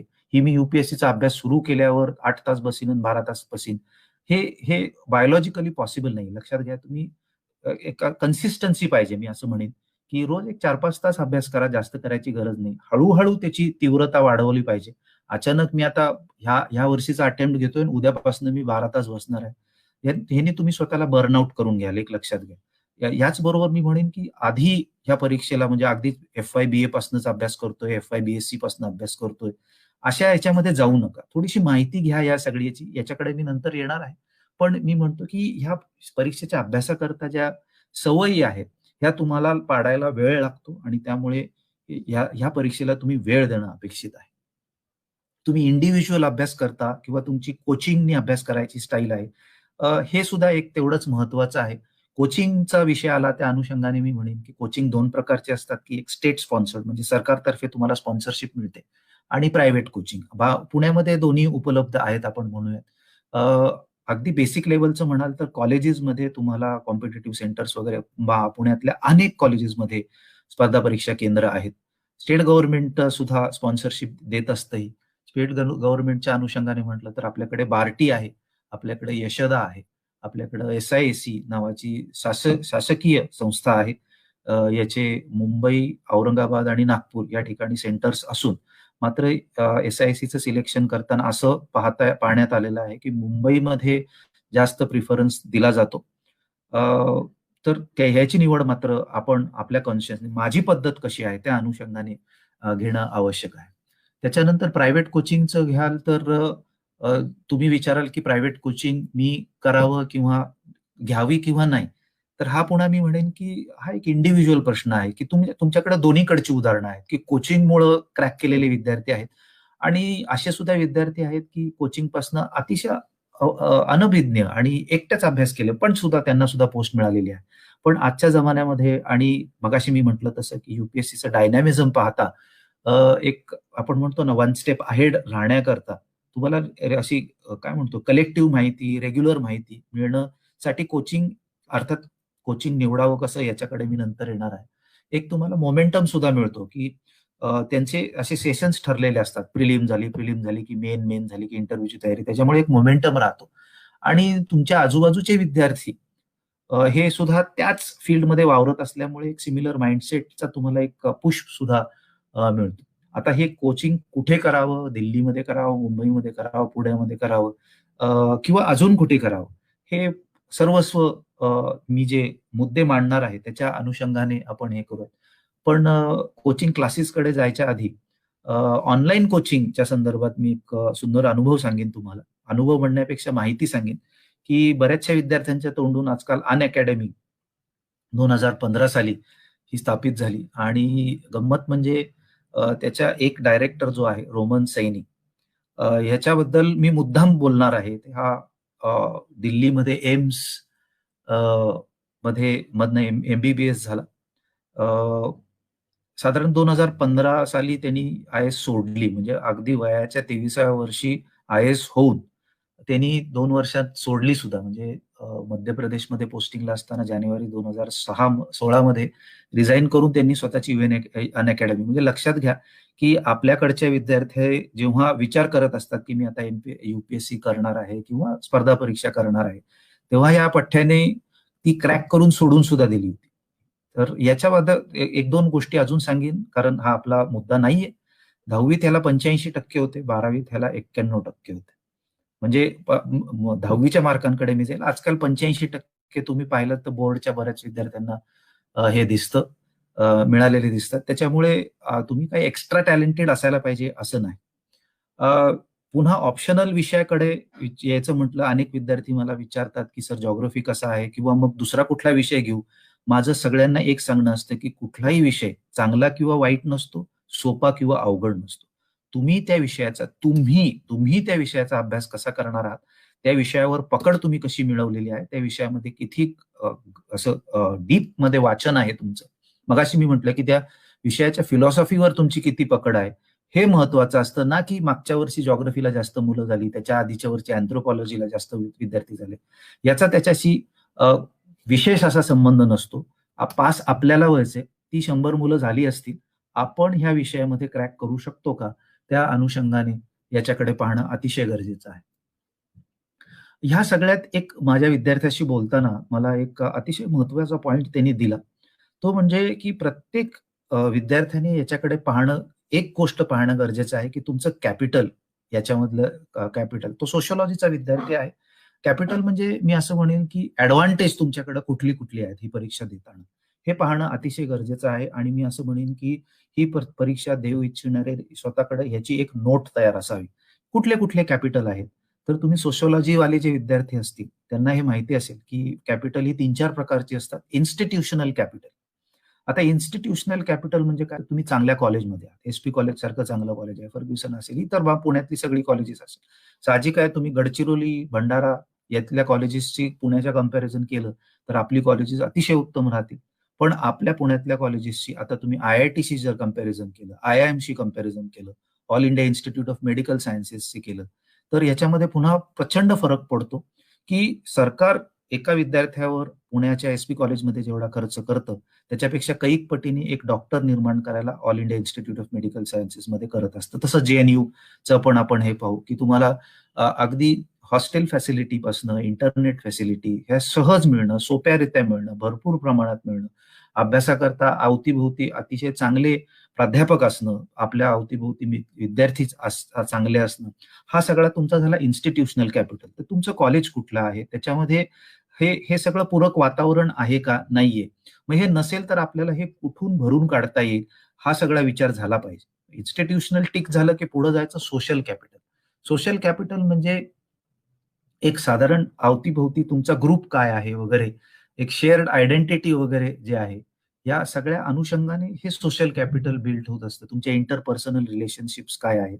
सोशल ग्रुप्समध्ये म्हणजे अगदी Facebook किंवा WhatsAppमध्ये तुम्ही कुठल्या ग्रुपवर आहात? हे सगळं social social media, social capital असं आपण धरून चालूयात. मग फिजिकल कॅपिटल एक आहे, की तुम्ही म्हणताय की मला क्लास करायचा आहे. मग क्लासची फी भरायला माझ्याकडे पैसे आहेत का? म्हणजे हे सुद्धा एक कॅपिटल झालं. तुमचं स्टेटस, तुम्ही वेगवेगळ्या स्पर्धांमध्ये कसे बिहेव करताय, हे सगळं फिजिकल किंवा कल्चरल कॅपिटलमध्ये सुद्धा येतं. कल्चरल कॅपिटल तुमच्याकडे आहे का? म्हणजे तुम्ही बोलताय कसं? तुमची शरीरयष्टी कशी आहे? तुमचं पोझिशन, पोज कशी आहे? तुम्ही लोकांशी बोलताना कसं बोलता? हे सगळं बारकाव्याने आपण टिपून ठेवायला पाहिजे. आणि याच्यामध्ये मला ॲडव्हांटेज आहे आणि याच्यामध्ये मला ॲडव्हांटेज नाही. म्हणजे फॉर एक्झाम्पल एक अतिशय असा म्हणजे एक 5.5 वगैरे फूट विद्यार्थी आहे आणि एक 6.5 फुटी विद्यार्थी आहे. असे दोघेही इंटरव्ह्यूला गेल्यावर साधारण इम्प्रेशन साहजिक आहे 6.5 फुटी विद्यार्थ्याचं जास्त पडणार आहे. त्यामुळे मग हा मला जर ड्रॉबॅक आहे, हा जर निगेटिव्ह आहे, तर हे मी कुठं भरून काढायला पाहिजे? हे सगळं ह्या ॲस्पेक्टमधनं आपल्याला म्हणजे आपण म्हणतो ना कॅपिटल आयडेंटिफाय करा आणि त्याप्रमाणे ते बिल्ड करा किंवा मग त्याला मला कुठला पर्याय आहे हे बघणं तेवढंच गरजेचं आहे. आता येऊयात आपण कोचिंग क्लासच्या सिलेक्शनकडे. मी असं म्हणत नाहीये की कोचिंग क्लास लावायलाच पाहिजे. पण तुमचा जर आग्रहच असेल, तर कोचिंग क्लास लावताना ते टाइम्स ऑफ इंडियामध्ये किंवा टिळक रोडवर लागलेले मोठे-मोठे फ्लेक्स पाहणं गरजेचं नाही किंवा मी म्हणेन की किंबहुना पाहूच नका. पहिलं तर तुम्ही त्या कॉलेजचा ट्रॅक रेकॉर्ड पहा, त्याचा रिझल्ट, त्याची फॅकल्टी, त्याचे रिव्ह्यूज कसे आहेत हे पहा. ट्रॅक रेकॉर्ड तुम्ही पहा. तुम्ही म्हणाल की सर त्यांच्यामध्ये त्यांनी फोटो लावले होते अनेक विद्यार्थ्यांचे पास झाल्याचे. पण हे सगळेच विद्यार्थी अख्खा कोर्स केलेले नसतात. बऱ्याच वेळेस कसं असतं, की इंटरव्ह्यू पुरते हे विद्यार्थी ह्या वेगवेगळ्या क्लासेसमध्ये जातात आणि ते क्लिक झाले, की हे क्लासेस त्यांचे फोटो लावतात. त्याच्यामुळे त्या क्लासचा नेमका ट्रॅक रेकॉर्ड पाहणं गरजेचं आहे. यासाठी मला अनेक विद्यार्थी सांगतात, की माउथ पब्लिसिटी म्हणजे तुम्ही पेपरमध्ये न जाता इतर सीनियर लोकं आहेत, त्यांच्या नोट्स पहा. ते जर म्हटले अमुक एक याच्यामध्ये अमुक एक विषय चांगला शिकवला जातो. इथे फक्त जी-एसच चांगलं आहे. इथे ऑप्शनल चांगलं आहे. इथे ऑप्शनल पैकी जिओग्राफी चांगला आहे. हे बारकावे तुम्ही जे आहेत, मी म्हणेन की फर्स्ट इयर आणि सेकंड इयरमध्ये हे सगळे बारकावे तुम्ही बारकाव्याने अभ्यास करणं अतिशय गरजेचं आहे. लोकेशन कुठे आहे? म्हणजे तुमच्या कॉलेजच्या जवळ आहे का? घराच्या जवळ आहे का? तुम्हाला बस तिकडनं सोयीस्कर राहील का? गाडीवर जाताना सोयीस्कर राहील का? लोकेशन अतिशय महत्वाचं आहे. क्लासमधले विद्यार्थी सगळे क्लिक झाले म्हणून आपण 20 किलोमीटर लांब एखादा क्लास करणं अतिशय अयोग्य प्रकार आहे. जवळ लोकेशन असणं अतिशय गरजेचं आहे. त्या क्लासचं इन्फ्रास्ट्रक्चर कसं आहे? त्याचे क्लासरूम्स कसे आहेत? शिक्षक चांगला असेल, पण वर्गामध्ये विद्यार्थी जास्त जास्त असतील आणि त्यांनी स्पीकर लावलेले असतील, ते स्पीकर आवाज घुमत असेल, तर कधी-कधी ते इरिटेटिंग होतं. तर हे सगळे बारकावे. आता मुंबईसारख्या ठिकाणी हवामान दमट असतं, मग अनेक क्लासेसमध्ये एअर कंडिशन्स असतात. तर ह्या सगळ्या अनुषंगाने हे पाहणं अतिशय गरजेचं आहे. बॅच स्ट्रेंथ मी मगाशीच म्हटलं, की ढीगभर मुलं असणे त्या क्लासमध्ये म्हणजे काही यशाचं घोतक नाहीये. हे बघा ती सगळी मुलं अभ्यास करतायत. त्यातला मला सुद्धा आपण फाईट करतोय 1000 पोस्ट करता. मगाशीच मी तुम्हाला सांगितले. 10 लाख मुलांपैकी अर्जांपैकी 1000 पोस्टच फक्त तुम्हाला मिळणार आहेत. त्याच्यामुळे बॅच स्ट्रेंथ लक्ष किती दिलं जातंय हे सुद्धा तेवढंच बघणं गरजेचं आहे. फी आणि फी मधले कन्सेशन्स म्हणजे कॅटेगरी वाईज तुम्हाला कन्सेशन मिळतंय का? तुमच्या स्कॉलरशिपचं तुम्हाला कन्सेशन मिळतंय का? किंवा आपण असं म्हणूयात, की फी जास्त आहे म्हणून मला ई-एम-आय आता सगळी परवडत नाही, ई-एम-आय देतोय का क्लास? हे सगळं पाहणं अतिशय गरजेचं आहे. त्यांचं स्टडी मटेरियल चांगलं आहे का? अपडेट करतायत का ते त्यांचं स्टडी मटेरियल? ऑनलाईन आहेत काय? तुम्हाला ते अवेलेबल ऑनलाईन राहतं का? डिस्कशन ग्रुप्स आहेत का त्यांचे? हे सुद्धा बारकाव्याने पाहणं अतिशय गरजेचं आहे. मॉक टेस्ट फॅसिलिटी आजकाल आता बहुतेक क्लासेस देतात, पण ती आहे का हे बारीक पाहून घ्या आणि त्याच्यानंतर रिझल्टचं अॅनालिसिस तुमचं करून मिळतंय का तुम्ही पाहणं गरजेचं आहे. ब्रँड नेम एखाद्या क्लासच्या ब्रँड नेमनी तुम्ही जाऊ नका, ही माझी तुम्हाला कळकळीची विनंती राहील. ह्या व्यतिरिक्त एक्स्ट्रा क्लास फॅसिलिटीज वगैरे आहे का? ह्या बारीक गोष्टी पण वरच्याच मुद्दे मी सांगितलेले आहेत, ते तेवढेच गरजेचे आहेत. मगाचचा एक मुद्दा मी म्हटलं, की क्लास कुठे करावा? पुण्यामध्ये करावा, मुंबईमध्ये करावा, दिल्लीमध्ये. हा इंडिव्हिज्युअल प्रश्न आहे. पण एवढंच सांगेन, की मी टॉप 10 क्लासेस या तिन्ही शहरांमधले शोधत होतो. तर एक गमतीशीर असं मला समोर आलं, की बऱ्याचशा क्लासेसची नावं जी आहेत, ही फार अशी इमोशनल आहेत. तर मी मगाशी म्हटलं ब्रँड नेम, नावावर, इमोशनवर अजिबात जायचं नाही. आता ह्या क्लासपैकी कुणाचंही माझं वाकडं नाही, टाय अप नाही. पण एक गंमत म्हणून इर्रिस्पेक्टिव्ह ऑफ म्हणजे मला कुणाला हर्ट करायचे हे नाही. पण नावं तुमची बघा कशी आहेत, की कौटिल्य, लक्ष मग पुण्यातली नावं घ्यायची म्हटलं तर विजेता, पायोनियर, स्टडी सर्कल तर ही सगळी अशी अशी कॅची नावं आहेत. त्यामुळे क्लास निवडताना थोडासा हे करून घ्या. मुंबईतली नावं तुम्ही पाहाल थोडीशी कॉस्मोपॉलिटन नावं, संकल्प, द्रोणाचार्य, प्रयास इंडिया, गायडन्स ग्रुप, गुरु एड्यू सर्कल अशी मुंबईतली काही नावं आहेत. दिल्लीमध्ये तुम्ही पाहाल तर एलिट अकॅडमी, वजीराम आणि रवी ही जुनी चेन आहे. श्रीराम आहे. त्याच्यानंतर के-एस-जी, दृष्टी, वाजीराव आणि Reddy, vision I-S Delhi, classic I-S Delhi अशी ही वेगवेगळी नावं आहेत. पण नावांनी भुरळून जाऊ नका. प्रत्येक ह्याच्यावर बारीक-बारीक ह्याच्यात प्रत्येक क्लासचं अॅनालिसिस करा. मी म्हटलं तुमच्याकडे फर्स्ट इयर आणि सेकंड इयर 2 वर्ष आहेत. हे सगळं तुम्ही ह्याच्यामध्ये घालवा. लगेच अभ्यासाला लागायची काही गरज नाही. त्याच्याकडे अजून मी थोडं येणारच आहे. तर हे सगळे ही झाली ह्याची गंमत. पण एक लक्षात घ्यायचंय, की क्लासेससाठी तुमच्यासाठी हा जीवन-मरणाचा प्रश्न असेल. 10 लाखांमधनं तुम्हाला एक म्हणून निवडून यायचंय. क्लासेससाठी हा धंदा आहे. ₹1.5 लाख रुपये तुम्ही फी भरणार आहात. त्या अनुषंगाने तुम्ही पहा, की क्लासेस तुमची जी रिक्वायरमेंट आहे, ही ह्या तुमच्या रिक्वायरमेंटच्या पूर्ततेस उतरतोय का क्लास? आणि त्या अनुषंगानेच तुम्ही क्लासची निवड करावी, अशी माझी तुम्हाला विनंती राहील. एकंदरीत आपण आता शेवटाकडे लेक्चरच्या आलेलो आहे. तर ह्या लेक्चरमधनं टेकअवेज काय राहतील? तर पहिली गोष्ट मी म्हटलं, की ॲप्टिट्यूड तुमचं असणं, की आय-एस व्हावं हे प्रत्येकालाच वाटतं. पण माझा तो ॲप्टिट्यूड आहे का नाही? तो परीक्षा देण्याचा ॲप्टिट्यूड असू दे किंवा सर्व्हिसमध्ये सिलेक्ट झाल्यावर क्लास 1 ऑफिसर सारखा वागण्याचा ॲप्टिट्यूड असू दे. हा आपल्याकडे असं असे का आहे का नाही? हे तपासणं अतिशय गरजेचं आहे. हे मी मुद्दाम सांगतोय कारण बरेच विद्यार्थी सुरुवातीला मला आय-एस व्हायचंय, मला आय-एस व्हायचंय.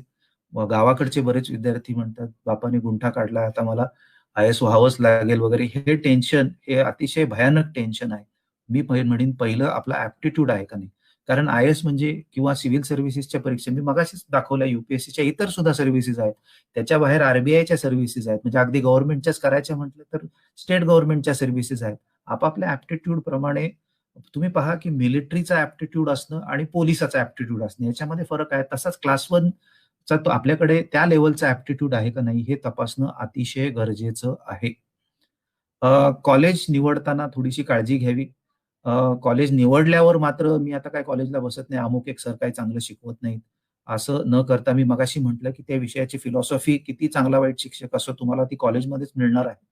आणि आपण तिथनं सुरुवात करू शकतो, की मेन्सची उत्तरं जी आहेत, बाकीचे विद्यार्थी लिहू देत कॉमन लेव्हलनी उत्तरं, पण आपण आपली उत्तरं मेन्सच्या लेव्हलनी लिहिलं तर एक सेल्फ हॅबिट निर्माण होते. एक फाउंडेशन बिल्डिंग करता कॉलेजचं वातावरण आपण आत्मसात करणं अतिशय गरजेचं राहतं. एक एस-एस-सी आणि सी-बी-एस-ई बोर्डांमध्ये एक फरक असल्यामुळे आणि बराचसा जी-एस जो आहे, हा एन-सी-आर-टीच्या पुस्तकांमध्ये असल्यामुळे, एन-सी-आर-टीच्या पुस्तकांना मी फार महत्त्व देईन इथे. एस-एस-सीच्या बोर्डातनं आलेल्या विद्यार्थ्यांसाठी विशेष करून एन-सी-आर-टीची पुस्तकं वाचून काढा. लगेच मोठी-मोठी रेफरन्सची पुस्तकं घेऊन मोठे-मोठे इंग्लिश वर्तमानपत्र वाचायची काहीही गरज नाही. पहिलं वर्ष मी म्हटलं, की बाकीच्या गोष्टींबरोबर पहिलं वर्ष एन-सी-आर-टीची पुस्तकं पालथी घाला. त्याचा त्याचा अर्क समजून घ्या आणि मग पुढच्या लेव्हलला आपण जाऊ. एन-सी-आर-टीची पुस्तकं अतिशय महत्त्वाची असतात. कारण बरेचसे प्रश्न हे त्या अनुषंगाने पडलेले असतात. पूर्वीचे प्रश्न डायरेक्ट एन-सी-आर-टीशी रिलेटेड असायचे. आजकाल आता त्याच्यामध्ये सुद्धा प्रचंड फरक पडलेला आहे. काही विद्यार्थी विचारतात, की एक अटेम्प्ट घेतल्यावर मला कळतं, की ऑप्शनल माझा चुकलेला आहे, तो बदलावा का? तर मी म्हणेन, की सुरुवातीलाच ऑप्शनल निवडताना काळजी घेतली, तर ही वेळ आपल्यावर येत नाही. पण आल्यास आपल्याला जर खात्री आहे, की आता ह्या विषयामध्ये माझं काही खरं नाही, पण याच्या व्यतिरिक्त हा विषय मला निश्चित मार्क देईल, तर एकदा बदलावा. पण दरवर्षी आता मी हिस्ट्री घेतला, पुढच्या वर्षी जिओग्राफी घेतो, त्याच्या पुढच्या वर्षी सोशिओलॉजी आणि शेवटी चौथा अटेम्प्ट अँथ्रोपॉलॉजी देऊन पाहतो. हे असं करू नका. की एकदा बदला. कारण तोपर्यंत आपल्याला यू-पी-एस-सीच्या प्रक्रियेची अंदाज आलेला असतो आणि तुम्ही असं म्हणाल, की नाही मी तिसऱ्या अटेम्प्टला बघतो. हे तुम्ही स्वतःला फसवताय असं मी म्हणेन. एकदा आपण बघतो ना, काय म्हणतो आपण, एकाच ठेच दुसऱ्याच शहाणा. म्हणजे एकदा तुम्हाला ठेच लागली ना, दुसऱ्या वेळेस तुम्ही शहाणं व्हायलाच पाहिजे. अजून अजून दुसऱ्यांदा ठेच लागून तिसऱ्यांदा आता दुसरा ऑप्शनल बघतो, असं कृपा करून करू नका. मी मगाशी म्हटलं ना, म्हणजे असं समजायचं मला ॲप्टिट्यूड नाही, आपण दुसरे पर्याय निवडायला आता हरकत नाही. गंमत म्हणजे मी असं नेहमी सांगतो, की आपल्या प्लॅन म्हणजे सगळेच मोटिव्हेशनल स्पीकर असं सांगतात, की प्लॅन ए तुमचा जर सिव्हिल सर्व्हिस असेल तरी तुमचा प्लॅन बी तुमचा निश्चित असावा. आणि पुन्हा मी कॉलेजकडे येईन, की कॉलेजमधले तुमचे जे विषय आहेत त्या अनुषंगाने तुम्ही तुमचा प्लॅन बी डेव्हलप करा. जेवढा तुमचा प्लॅन बी स्ट्रॉंग असेल, तेवढं तुमचं माइंड फ्री राहतं प्लॅन ए एक्झिक्यूट करण्याकरता. हे लक्षात घ्या. प्लॅन बी असणं अतिशय गरजेचं आहे. तुम्ही बी-एला याल, तुम्हाला मस्त 90-90 मार्क असू दे एस-एस-सी मध्ये, एच-एस-सी मध्ये. पण जसं-जसं तुम्हाला कळतं, की माझं वय वाढतंय, माझे अटेम्प्ट्स चाललेले आहेत, एक अतिशय मोठं दडपण येतं आणि हे दडपण बऱ्याच विद्यार्थ्यांच्या बाबतीत फेल्युअरला कारणीभूत ठरलेलं आहे. त्याच्यामुळे ठीक आहे, हे नाही झालं तर एक सायकॉलॉजिकल काही काही काय म्हणतो आपण, आकाश कोसळत नाहीये तेव्हा तुमच्यावर, नाही झालं तर.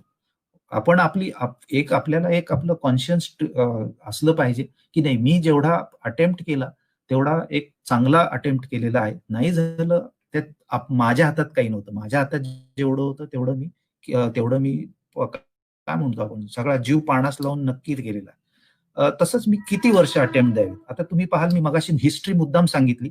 18 ते 23 सुरुवातीला या सर्व्हिसेस म्हणजे ब्रिटिश मुलं 18 ते 23 वयातली ब्रिटिश मुलं ही परीक्षा द्यायचे, पास करायचे आणि 7,000 किलोमीटर इकडे भारतामध्ये यायचे. आता आपण बघतो ह्या वाढलेल्या आहेत. पण मी मगाशी म्हटलं, की थोडंसं रांगडी भाषेत बोलायचं म्हटलं तर आपली लायकी आपल्यालाच चांगली कळत असते आणि त्यामुळे 1 अटेम्प्ट, 2 अटेम्प्ट त्याच्यापेक्षा जास्त घ्यायचे का नाही हे मी तुमच्यावर सोडेन.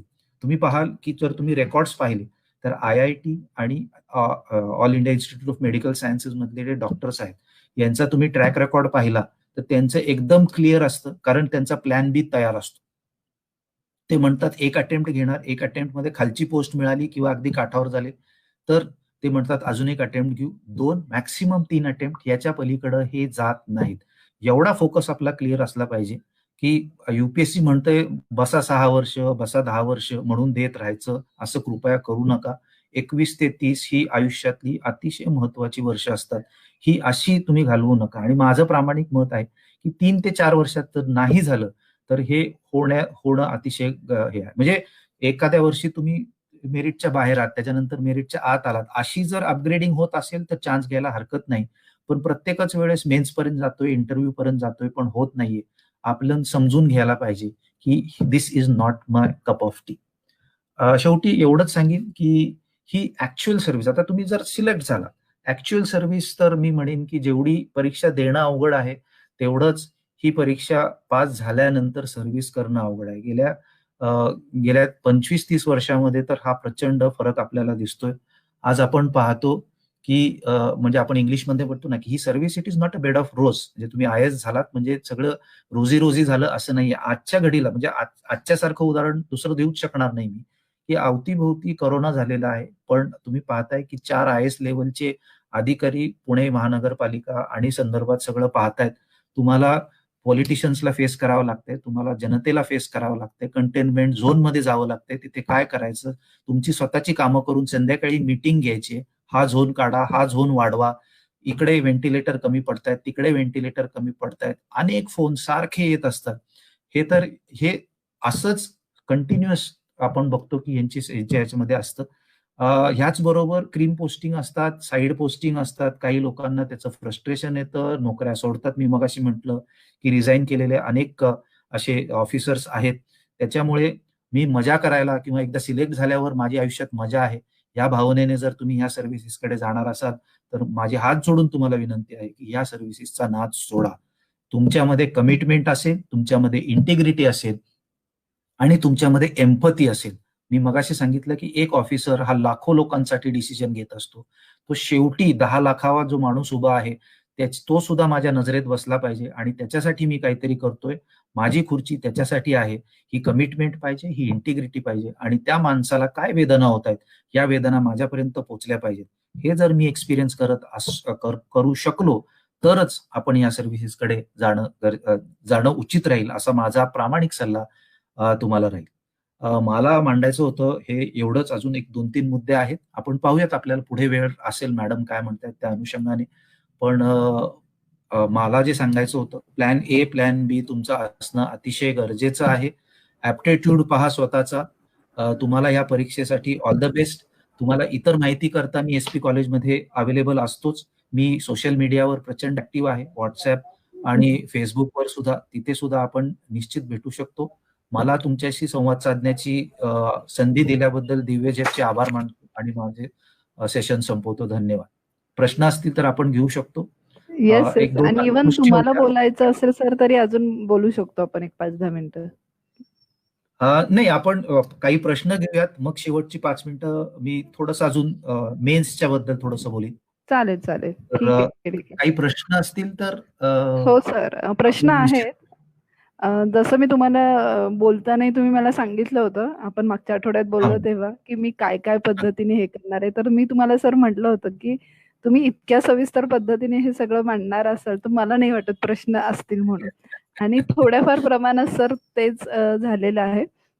पण एक 2-3 प्रश्न आहेत. आधी एक कमेंट आहे सर तुमच्यासाठी, बोला. की मेडिकल फील्ड सब्जेक्ट जो आहे, तर या विषयावरती म्हणजे मेडिकल रिलेटेड जे काही कॉम्पिटिटिव्ह एक्झाम्स असतील, त्या विषयाशी संबंधित जे काही क्षेत्र असतील, तर त्याच्यावरती आपण एक स्वतंत्र लेक्चर घ्यावं, असं पण एक जणांनी सुचवलेलं आहे. हो, की मगाशी त्या मी एक कमेंट संदर्भात तुम्ही पाहिली होती. वेगळं वेगळं नक्की, नक्की. मार्गदर्शन आपण पुढे करावं त्यासाठी. पुढे घेऊयात. नक्की, नक्की. नक्की, नक्की सर. आणि दुसरं असं आहे, की कोरोनामुळे या परीक्षेमध्ये काही बदल होऊ शकतो का? तिच्या स्ट्रक्चरमध्ये असेल बहुतेक असं म्हणायचं. पण याच्यामध्ये काय पुढे भविष्यात बदल होऊ शकतील का या कोरोनाच्या पार्श्वभूमीवर? कोरोनाच्या बाबतीत बोलायचं म्हटलं तर अनेक क्षेत्रांमध्ये बदल होऊ घातलेले आहेत. पण कसं आहे, की मी मगाशी म्हटलं, की ही परीक्षा mother of all exams in India आहे. त्याच्यामुळे ह्या परीक्षेला एक वेगळी प्रायोरिटी दिली जाते कायम. त्याच्यामुळे हिला दुसऱ्यांसाठी वाट करून द्यावी लागत नाही. ह्या परीक्षेकरता इतर इतर परीक्षा वाट करत असतात. त्याच्यामुळे ह्याच्यावर विशेष असा इम्पॅक्ट होईल असं वाटत नाही मला. पण एक तर झालेलंच आहे, की त्याची जी प्रिलिमची परीक्षा आहे ही थोडी पुढे गेलेली आहे. कारण प्रिलिमला विद्यार्थी जास्त असतात. मेन्सचं आपण मी मगाशी म्हटलं, की साधारण 10,000 विद्यार्थी किंवा ते 20,000 विद्यार्थी मेन्स देतात अख्ख्या भारतभर. तर एवढ्या विद्यार्थ्यांकरता सेंटर वाढवून सगळी काळजी घेणं हे UPSC सारख्या ऑर्गनायझेशनला सहज शक्य आहे. आणि इंटरव्ह्यू वगैरे करतात तर अतिशय काळजी ते सहज घेऊ शकतील. तर असं कोविडमुळे याच्या परीक्षा पद्धतीवर फरक पडेल, मी म्हणाल अभ्यासावर फरक पडेल. तुमचे क्लासेस बंद झालेले आहेत, तुमचे कॉलेजेस बंद झालेले आहेत, तुम्हाला स्वतः अभ्यास करावा लागतोय, ऑनलाईन जास्त करावं लागेल. तर हे असं सगळं राहील. पण परीक्षा पद्धतीवर काही विशेष बदल होईल असं आत्ता तरी मला काय म्हणतो प्राथमिकदृष्ट्या काही असं वाटत नाही. Okay, okay. धन्यवाद सर. अभ्यास पद्धती बदलेल. अभ्यास करायची, पण परीक्षा पद्धती म्हणजे बदलणार नाही. थोडक्यात. विद्यार्थ्यांसाठी हे महत्वाचं आहे. Yes, yes. बरोबर. पुढचा एक प्रश्न आहे सर, की दिव्यांग विद्यार्थ्यांनी युपीएससी कडे कसं बघितलं पाहिजे आणि विशेष करून अंध विद्यार्थ्यांनी, आपल्या प्रज्ञाचक्षू विद्यार्थ्यांनी या परीक्षेकडे कशा हो. पद्धतीने बघितलं पाहिजे? मी म्हणेन की वेगळं काही बघायची गरज नाही. तुमच्यामध्ये ती जिद्द असेल, ती झील असेल. अर्थात मला माहिती आहे की याच्यामध्ये अडथळे प्रचंड असतात आणि त्यामुळेच तो वेगळा कोटा आहे. मी मगाशी PH1, PH2, PH3 वगैरे बद्दल जर बोललो, तर तो वेगळा कोटा आहे. आणि ह्याच अनुषंगाने आता मी एक मुद्दा जो मगाशी राहिला होता, की बऱ्याच मोटिव्हेशनल स्पीकरच्या याच्यामध्ये सांगितलं जातं. म्हणजे मी पाहिलंय की बरीच भाषणं ही अब्दुल कलामांच्यापासून सुरू होतात. आणि मग ह्यांनी असं केलं, मग हा विद्यार्थी इकडनं आला, तिकडनं आला. आपण त्याची सगळी पॉझिटिव्ह साइड पाहतो हे लक्षात घ्या. पण अब्दुल कलामांना काय म्हणजे त्यांना इन्स्टिट्यूशनल कॅपिटल नव्हतं. मगाशी मी जे कॅपिटल म्हणत होतो सोशिओलॉजी मधली. हे कशावरनं कळतं? सुरुवातीला त्यांनी BSc केलं. तोपर्यंत इंजिनिअरिंग नावाची काही शाखा असते हे त्यांना माहितीच नव्हतं. त्यांनी नंतर BSc नंतर पुन्हा इंजिनिअरिंग केलं. म्हणजे ह्या व्यक्तीची 3 वर्ष वाया गेली. आपल्याला दिसतं ते भारताचे राष्ट्रपती झाले, इस्रो, मिसाईल मॅन वगैरे, वगैरे, वगैरे. पण ती व्यक्ती किती कठीण कठीण परिस्थितीतनं पुढे आलेली आहे. माझ्यासारखा सामान्य माणूस ह्याच्यात एवढ्या कठीण परिस्थिती आपण फेस करू शकतो का? Not everybody. ह्यांना मोटिवेशनल का म्हणतो? कारण अनेक कठीण परिस्थितीतनं आपण पुढे आलेलो, ही लोक पुढे आलेली असतात. 90% लोक हे सगळं सहन नाही करू शकत. तर मी अनेक वेळेस विद्यार्थ्यांना म्हणताना म्हणतो, अरे ते म्हणतात सर मी ह्यांचं भाषण ऐकून आलो, त्यांचं भाषण ऐकून आलो, त्यांनी यांचं नाव घेतलं, त्यांचं नाव घेतलं. पण माझं अशा लोकांना हेच सांगणं राहील की त्यांची परिस्थिती फार अवघड आहे. आपल्याला हे जमणार आहे का नाही याचं भान आपल्याला असणं अतिशय गरजेचं आहे. ओके. सर यालाच जोडून एक प्रश्न आहे की मोटिवेशनल स्पीकर जे काय आहेत, तर त्या सगळ्यांचं ऐकून त्याच्याकडचं आपण म्हणजे जसं म्हणलो ना, की काय घ्यायचं आणि काय सोडायचं हे कसं ठरवा? कारण तो एक काय म्हणू एक ओरा असतो त्याचा, त्या व्याख्यानाचा आणि त्यातनं बाहेर येणं हे गरजेचं असतं किंवा काय आहे? म्हणजे त्याच्याकडे कसं बघितलं पाहिजे? म्हणजे हे म्हणजे आपण म्हणतो ना, ही दुधारी तलवार आहे. याचा तुम्ही मोटिवेशन म्हणूनही उपयोग करून घेऊ शकता. मात्र जास्तच भुरळून गेलात, पण तुम्ही तेवढे एफर्ट नाही दिलेत, तर याचं आपलं नुकसान निश्चित होतं. त्याच्यामुळे मोटिवेशनचं तेवढ्यापुरतंच पाहावं. कधी-कधी मी हे सुद्धा मगाशी माझ्या ह्याच्यामध्ये राहिलं एक पॉइंट मिस झाला, की ही परीक्षा जवळ-जवळ 1.25 वर्ष चालते आणि ह्या अख्ख्या 1.25 वर्षामध्ये एखाद्या ठिकाणी तुम्ही जर कच खाल्ली, तर तुमची सगळी वर्षाची मेहनत वाया जाते. यामुळे तुमचं मेंटल स्ट्रेंथ असणं, तुमची physical strength, physical health, mental health ही शाबूत राहणं या 1.25 वर्षाकरता अतिशय गरजेचं आहे. आणि त्यामुळे मग एखाद्या ठिकाणी आणि साहजिक आहे आपण सगळे मानव आहोत.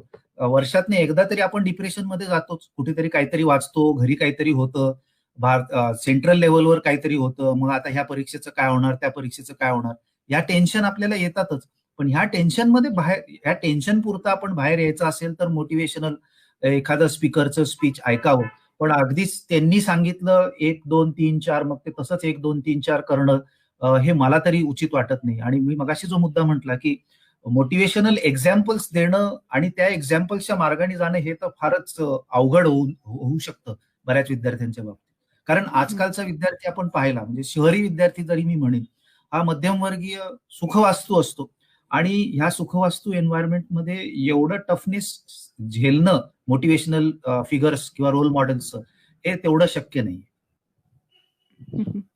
निश्चितच सर. ते वॉटर टँक कंपार्टमेंट जे असतात ते फक्त कळाले पाहिजेत. Yes sir. तर आणखी एक प्रश्न आहे की पुढे सिलेबस काही बदलण्याच्या काही शक्यता आहेत का? किंवा साधारण कधी बदलतो याचा सिलेबस? म्हणजे काही वर्ष किंवा असं काही ठराविक आहे का? साधारण 10 ते 15 वर्ष एकदा सेटअप बसवला की युपीएससी 10 ते 15 वर्ष स्ट्रक्चर बदलत नाही. सिलेबस तुम्ही पाहाल तर सिलेबस ह्यांचा इतका विस्तृत असतो आणि इतकं डायनामिझम आहे या सगळ्याला, की तुम्ही म्हणाल की ठीक आहे सिलेबस 15 वर्ष आहे म्हटल्यावर छान, पण प्रश्नामध्येच इतका फरक असतो. म्हणजे तुम्हाला गंमत म्हणून, म्हणजे मी जे मुद्दे राहिले होते, आता आपली चर्चा चालली म्हणून मी त्या संदर्भात सुद्धा त्या मुद्द्यांना हात घालीन, की मी ह्याचा अभ्यास करायला मी म्हटलं चला पाहूयात, युपीएससीच्या साईटवर गेलो. मी जॉग्रफीचा असल्यामुळे जॉग्रफीचे क्वेश्चन पेपर डाउनलोड केले आणि म्हटलं पाहावं तरी आता काय प्रकारचे प्रश्न येतात. आपण 4 वर्ष दिली होती मागे. तर खरं सांगतो की तेव्हा माझ्या पोटात जेव्हा जसा गोळा यायचा प्रश्नपत्रिका बघितल्यावर, तसाच गोळा आज 25 वर्ष मी जॉग्रफी शिकवल्यानंतर सुद्धा माझ्या पोटात गोळा आला की अरे ह्या प्रश्नाचं मला उत्तर आत्ता लगेच देता येणार नाही, माझा अभ्यास कमी पडतोय.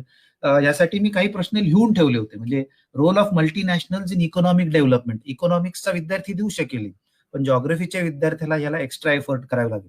त्याच्यामुळे टॉपिक मल्टीनॅशनल्सच्या अनुषंगाने प्रश्न कसा पडेल, युपीएससी कसा टाकेल, किंवा वॉटरशेड मॅनेजमेंटनी रुरल एरियाजमध्ये पॉवर्टी इरॅडिकेशन कसं केलेलं आहे.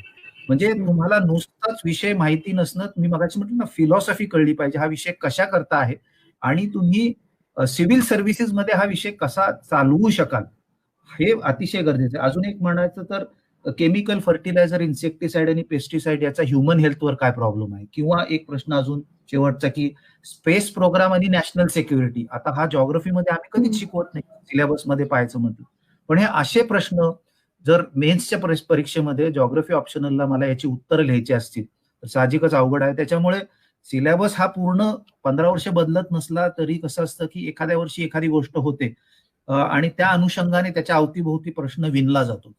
अतिशय डायनॅमिक प्रक्रिया आहे ही. आणि त्यामुळे तो तो भाग मी म्हणेन आपण युपीएससी वर सोडून द्यावा. आपण आपला अभ्यास करावा आणि कुणालाही 100% उत्तरं येत नाही. मी तुम्हाला गॅरंटी देऊन सांगू शकतो 100% उत्तरं देत. पहिला आलेला जो विद्यार्थी असतो त्याला एकूण ऍव्हरेज मार्क साधारण 55% असतात. त्याच्यामुळे 100% अगदी गणित घेतलेला सुद्धा मिळत नाही. त्यामुळे तेवढं टेन्शन घेऊ नये. पण आता काय हे किरकोळ आहे, एवढंही किरकोळ युपीएससीची परीक्षा घेऊ नये असा माझा सल्ला राहील. म्हणजे अभ्यासक्रम कितीही बदलला तरी एफर्ट्स मध्ये बदल नाहीये. जे काही गोष्टी तुम्ही आता जे मार्गदर्शन केलं, ज्या गोष्टी टाळायच्यात आणि ज्या गोष्टींवरती लक्ष द्यायचंय ते करावंच लागणार आहे अभ्यासक्रम बदलला तरी. त्यामुळे फोकस अभ्यासक्रम तर बदलेलच मॅडम, अभ्यासक्रम तोच राहून सुद्धा प्रश्न वेगवेगळ्या अँगलनी पडू शकतात, हे सुद्धा आपण लक्षात घेणं गरजेचं. बरोबर. सर आणखी एक प्रश्न आहे की शक्यतो करून या परीक्षा देत असताना कुठल्या मीडियम मध्ये द्याव्यात किंवा त्याचा काही प्रेफरन्स असा आहे का? ह्याच्याबद्दल अनेक उलटसुलट चर्चा होत राहतात. बऱ्याच वेळेस आता माझे मित्र जेव्हा माझ्याशी बोलतात तर ते म्हणतात की आम्ही मराठी मीडियम मधनं दिली. आता दिल्लीमध्ये मराठी मीडियम तपासायला कोण मिळणार? मग शेवटी प्रश्नपत्रिका ही महाराष्ट्रात येणार, महाराष्ट्रातनं तपासून घेतली जाणार.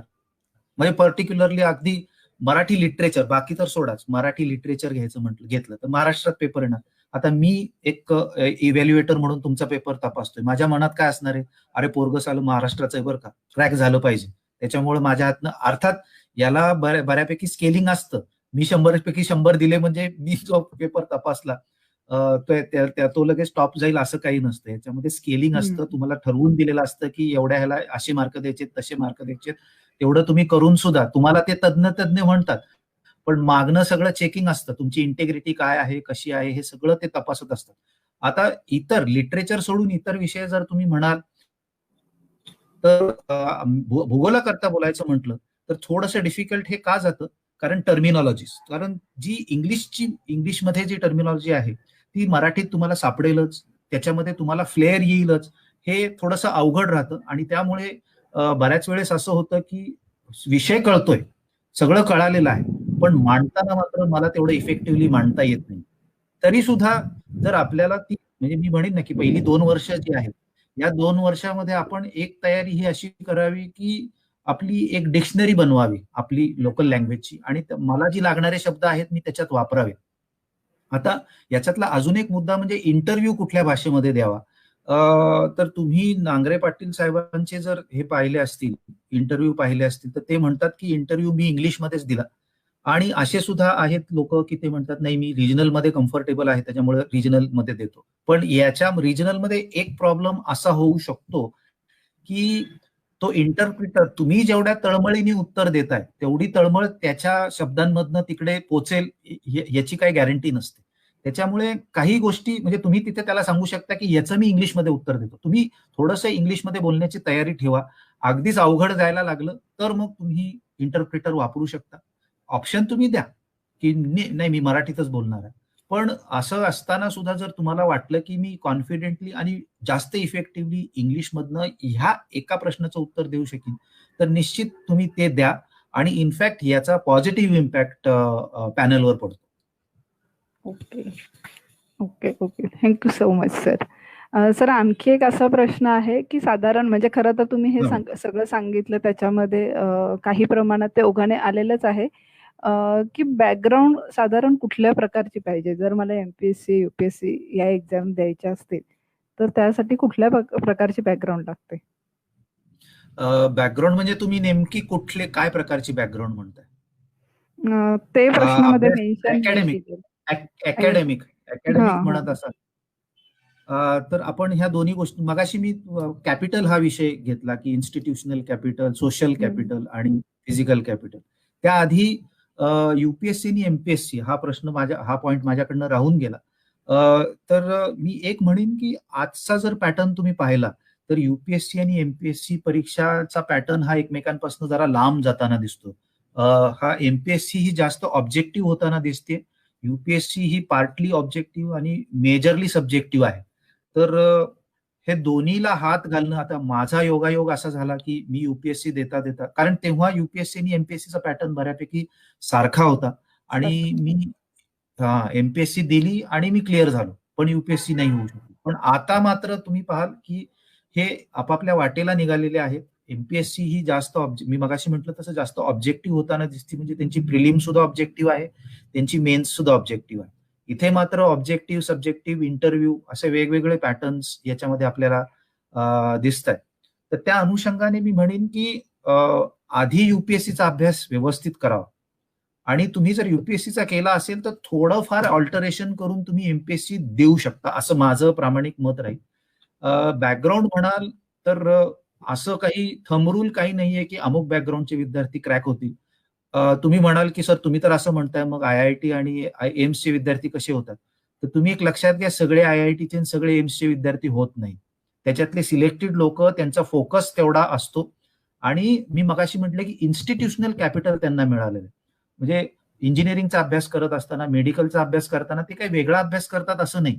त्यांची प्रॅक्टिस जी आहे, बैठक ज्याला आपण म्हणतो, 10-10 तास अभ्यास करणं, 12-12 तास अभ्यास करणं, हे आपली मुलं काय करतात की आता मी कोचिंग क्लास लावलेला आहे, आता मला वेगळा अभ्यास करायची गरज नाही. मी म्हटलं ना की ही 3 वर्ष, कॉलेजमधली 3 वर्ष बैठक तुमची व्यवस्थित बसवायला ही तुम्ही इन्व्हेस्ट केली पाहिजे की मी आज 4 तास अभ्यास करू शकतो, पुढच्या वर्षी 5 तास अभ्यास करेन. ऍव्हरेज 5-5 तास अभ्यास केला, it is more than enough. मग नंतर तुम्ही मेन्सचा अभ्यास वगैरे करताना जाऊ शकता एक 7, 8, 10 तासापर्यंत. पण जे म्हणतात ना मी 16 तास अभ्यास केला, 17 तास अभ्यास केला, यांना मेडिकल प्रॉब्लेम्स होऊ शकतात पुढे जाऊन. मी तो प्रामाणिकपणे सांगायचं म्हटलं तर आपली ह्युमन बॉडी एवढे तास अभ्यास करण्याकरता, म्हणजे तुम्ही एकदा कराल, दोनदा कराल, महिनाभर कराल, पण हे वर्षभर करण्याची गोष्ट, ही खायची गोष्ट नाही. 17-17 तास, 16-16 तास, 15-15 तास, म्हणजे any number of hours beyond 12 तास, 12 तासाच्या वर अभ्यास होऊ शकत नाही. म्हणजे मी स्वतः सुद्धा किंवा माझ्या अनेक मित्रांनी 10 तासाच्या वर कुणीही अभ्यास करावा असं या मताचं कुणी बऱ्याच लोकांना तुम्ही विचारलं तर म्हणतील.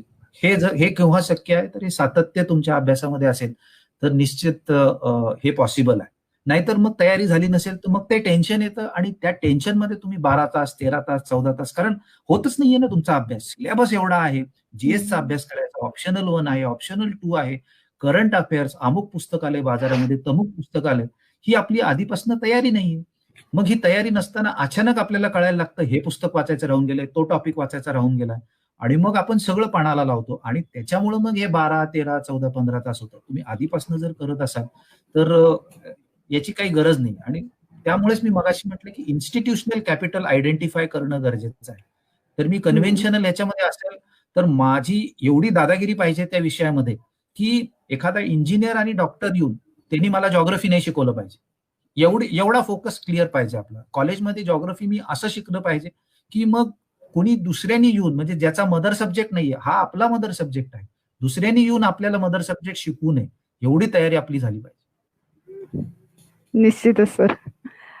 सर त्याला जोडून मला थोडं आणखी एक विचारायचं, कारण तुम्ही किती तासांची बैठक असावी याच्याबद्दल सांगत असताना त्याच्याबरोबरती जेव्हा आपण एमपीएससी आणि युपीएससीची तयारी करत आहोत, असं जेव्हा विद्यार्थी हे करतात, त्याचबरोबरती ज्या एक्स्ट्रा करिक्युलम ऍक्टिव्हिटीज ज्या असतात कॉलेजमध्ये असणाऱ्या, तर त्याही तुमच्या पर्सनॅलिटीला, तुमच्या व्यक्तिमत्वाला तेवढ्याच पोषक असतात. तर या तारतम्य कसं राखावं, किंवा त्याच्यामध्ये त्या पूर्ण हे कराव्यात, काय बंद कराव्यात, किंवा आणि फक्त फोकस हे करावा का, या दोघांचाही ताळमेळ साधला जाऊ शकतो? ताळमेळ साधला जाऊ शकतो, मी म्हणेन साधलाच पाहिजे. कारण अशा गोष्टींचा वेगवेगळ्या अनुषंगाने तुम्हाला याचे बेनिफिट्स मिळतात. मी असं म्हणेन की तुम्ही, मी मगाशी म्हटलं की 7-7, 8-8 तास अभ्यास करताय आणि नंतर बाहेर येऊन 2 तास तुम्ही सोशल वर्कला दिले तर तेवढं रिलॅक्सेशन मिळतं. त्या 2 तासाचं सोशल वर्कची शिदोरी घेऊन तुम्ही जेव्हा इंटरव्ह्यूला जाता तेव्हा लोक, जेव्हा पॅनल तुम्हाला विचारतं की तुम्ही इतर काय करता, तर तुम्ही सांगता की आम्ही हे केलेलं आहे, ते केलेलं आहे. आणि जेव्हा तुम्हाला पॅनल असे प्रश्न विचारायला लागते की ज्याची माहिती तुम्हाला आहे, तुमचा इंटरव्ह्यू हा होम ग्राउंडवर होणार आहे. तुम्ही लक्षात घ्या की तुम्हाला कोणतरी विचारतंय की अफगाणिस्तानची फॉरेन पॉलिसी काय आम्हाला जरा सांगा. आता हे तुम्हाला माहिती असेल तर ठीक आहे, परत तुम्हाला माहिती असून तुम्ही उत्तर दिलं, समोरच्याला पटलं पाहिजे ते. याच्या उलट तुम्ही म्हणाल की तुम्ही सर परशुराम भाऊ कॉलेजमधले आहात, तर मला वाटतं 1916 साली सर परशुराम भाऊला 100 वर्ष झाली, बहुतेक तुम्ही कॉलेजमध्ये त्यावेळेस होतात, तर तुमचं याच्यामध्ये काय कॉन्ट्रीब्युशन आहे, आता मला सांगा. याच्यामध्ये तुम्हाला वेगळा अभ्यास करायची गरज नाही, तुम्ही सहभागी होतात, तुम्ही जे काय केलं ते सांगायचंय तुम्ही. किंवा कोणी म्हटलं की तुम्ही दिव्य झेप काहीतरी ती ऑर्गनायझेशन आहे, तुम्ही काय नेमकं तुमच्या बायोडेटामध्ये दिसतंय मी दिव्य झेपमध्ये काम केलेलं आहे. आता तुम्ही विचार करा की अफगाणिस्तानची फॉरेन पॉलिसी समजून सांगणं सोपं का मी दिव्य झेपमध्ये काम केलेलं आहे हे समजून सांगणं सोपं. तुमचा इंटरव्ह्यू तुमच्या होम ग्राउंडवर होणार आहे, तर हे होम ग्राउंडवर आणण्याकरता असं काहीतरी वेगळं, म्हणजे तुम्ही पाहाल की प्रबोधिनीतल्या ज्या कोचिंग क्लासमध्ये जे विद्यार्थी आहेत त्यांना हे लोक काय करतात, तर एनटीएसचे सिलेबस शिकवायला भारतातल्या ट्रबल स्टेट्स म्हणूयात किंवा मग दुर्गम स्टेट्समध्ये घेऊन जातात 15-15 दिवसाच्या कॅम्पमध्ये. म्हणजे हे काश्मीरमध्ये जाऊन शिकवतात, छत्तीसगडमध्ये जाऊन शिकवतात ही मुलं. तिकडच्या 7वी, 8वी, 9वी, 10वीच्या विद्यार्थ्यांना शिकवतात, अरुणाचल प्रदेशमध्ये जाऊन शिकवतात. तर हा किती सुंदर अनुभव आहे. तुम्ही तेवढं ट्रॅव्हल करता, तुम्ही तेवढा भारत पाहता आणि ते सगळं करत असताना तुम्ही तुमचा एक, आपण म्हणतो ना की सोशल कॅपिटल बिल्ड करत असता. उद्या तुम्ही हे तुमच्या बायोडेटामध्ये लिहिलेलं आहे आणि ह्या बायोडेटावर कोणी प्रश्न विचारला तुम्हाला की तुम्ही म्हणताय तुम्ही अरुणाचल प्रदेशला गेला होता, काय बरं तुम्ही केलं, हे किती सोपं आणि सुंदर तुम्हाला सगळं एक्सप्लेनेशन करता येणार आहे. आणि तुमचा इंटरव्ह्यू हा बऱ्यापैकी हा, आपण म्हणूयात की मगाशी मी जो शब्द वापरला की होम ग्राउंडवर तुमचा इंटरव्ह्यू होणार आहे, तर निश्चितच ह्या सगळ्या ह्याच्यामध्ये भाग घेतला पाहिजे. मी एवढंच म्हणणार नाही, तुम्ही वादविवाद स्पर्धामध्ये घ्या, तुम्ही एनसीसी मध्ये काय घ्या, एनएसएस मध्ये काम करा. आपल्याला ह्या सगळ्या आपल्या सिस्टीम मध्ये मुद्दामच ह्या सामाजिक पूरक गोष्टी आहेत, त्याच्यामुळे ह्या टाकलेल्या आहेत. आणि तुमचं जर याच्यामध्ये कॉन्ट्रीब्युशन राहिलं तर याचा फायदा तुम्हाला मेंटली तर होणारच आहे, याचबरोबर मी मगाशी म्हटलं की तुमचं सोशल कॅपिटल बिल्ड करण्याकरता होणार आहे. अगदी 5-5.5 फूट उंची असणारी मूर्ती, पण ह्यांनी दांतेवाडामध्ये जाऊन अमुक अमुक शाळेमध्ये 2 दिवस अमुक एक विषयाचं त्यांनी गणित शिकवलं, त्यांनी सायन्स शिकवलं, असं जर त्यांनी त्याच्या बायोडेटामध्ये लिहिलेलं असेल तर कुठल्याही आय एस ऑफिसरला वाटणार की हा एवढा चिटुकला दिसणारा पोरगा आहे, पण त्याला काय डेअरिंग आहे, याच्यावर जो काय बोललं, काय तिकडे जाऊन काय केलेलं आहे याची माहिती आपण घेतली पाहिजे. आणि झाला मग तुमचा इंटरव्ह्यू तुमच्या होम ग्राउंडवर सुरू झाला तिथून पुढे. तर त्याकरता हे निश्चितच बॅलन्स करा, मी म्हणेन. अगदी वाहून जाऊ नका, पण थोडंसं कॉन्ट्रीब्युशन निश्चित पाहिजे तुमचं. शेवटी हा समाज आहे.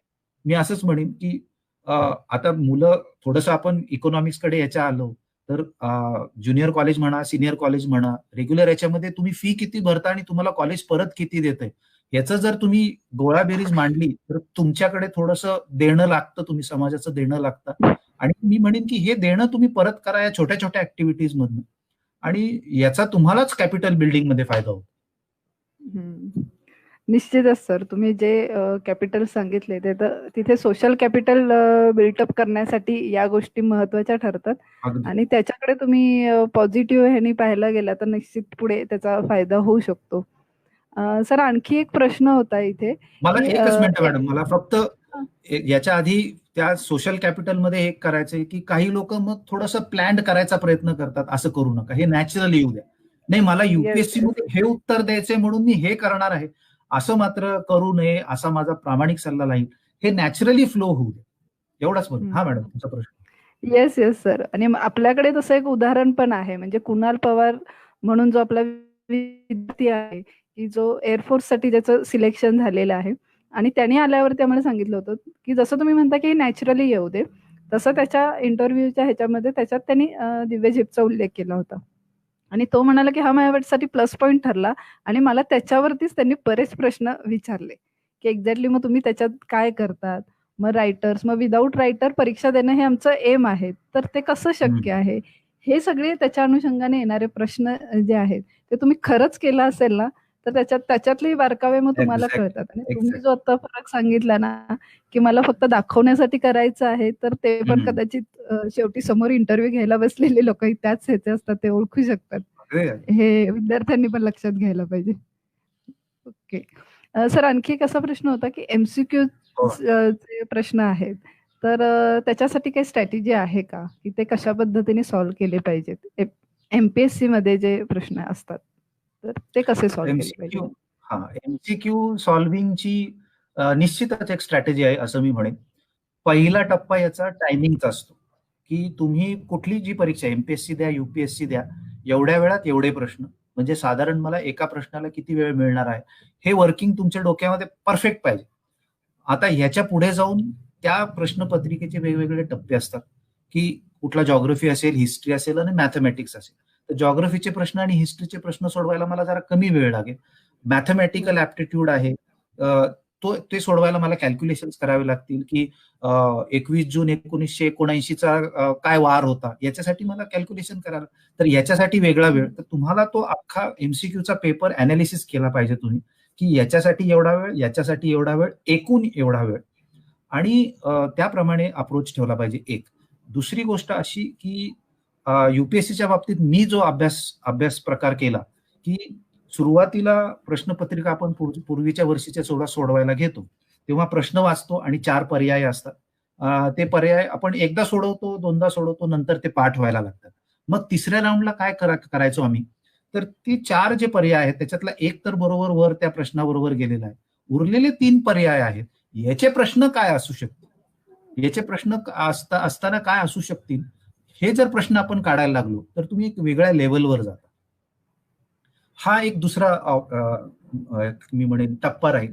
तिसरा टप्पा, असे अनेक प्रश्न असतात की ज्याच्यामध्ये 4 पैकी सगळेच आपल्याला उत्तर सारखी दिसतात. म्हणजे याच्यासाठी मी विद्यार्थ्यांना कायम कौन बनेगा करोडपतीचं उदाहरण देतो की बरेच वेळेस ते पार्टिसिपंट्स असतात, ते म्हणतात, अमिताभ बच्चन त्यांना जेव्हा विचारतात की क्या लग रहा है आपको, क्या है, तर तो म्हणतो, सर 1 नंबर तो पक्का नाहीये. तर ही सुद्धा एक प्रकारची स्ट्रॅटेजी आहे. म्हणजे तुम्ही 1 नंबर त्याच्यातनं काढून टाकला की तुमची प्रोबॅबिलिटी जी आहे ही 0.25, म्हणजे 25% तुम्ही 33% नेता, उरतात 3च. मग शायद 3 और 4 हो सकता है, म्हणजे 2 ही तुम्ही काढून टाकला, 2 लगेच तुम्ही काढून टाकला की तो 50-50% येतो. आणि मग अशा वेळेस 4 पैकी एकाचा निर्णय घेणं आणि 2 पैकी एकाचा निर्णय घेणं, आता याच्यातही चुकू शकतं, पण शेवटी कसं आहे की तुम्हाला तसंही त्याचं उत्तर माहितीच नाहीये. मग काहीतरी गोळी मारण्यापेक्षा त्याची प्रोबॅबिलिटी योग्य येण्याची वाढवून नंतर गोळी मारलेलं केव्हाही चांगलं राहतं. तर ह्या एक 2-3 गोष्टी पाळणं, प्रॅक्टिस करणं अतिशय महत्वाचं आहे. एमपीएससी असू दे, युपीएससी असू दे, मल्टिपल चॉईसची प्रचंड प्रॅक्टिस तुम्ही केली पाहिजे, मल्टिपल एमसीक्यूची.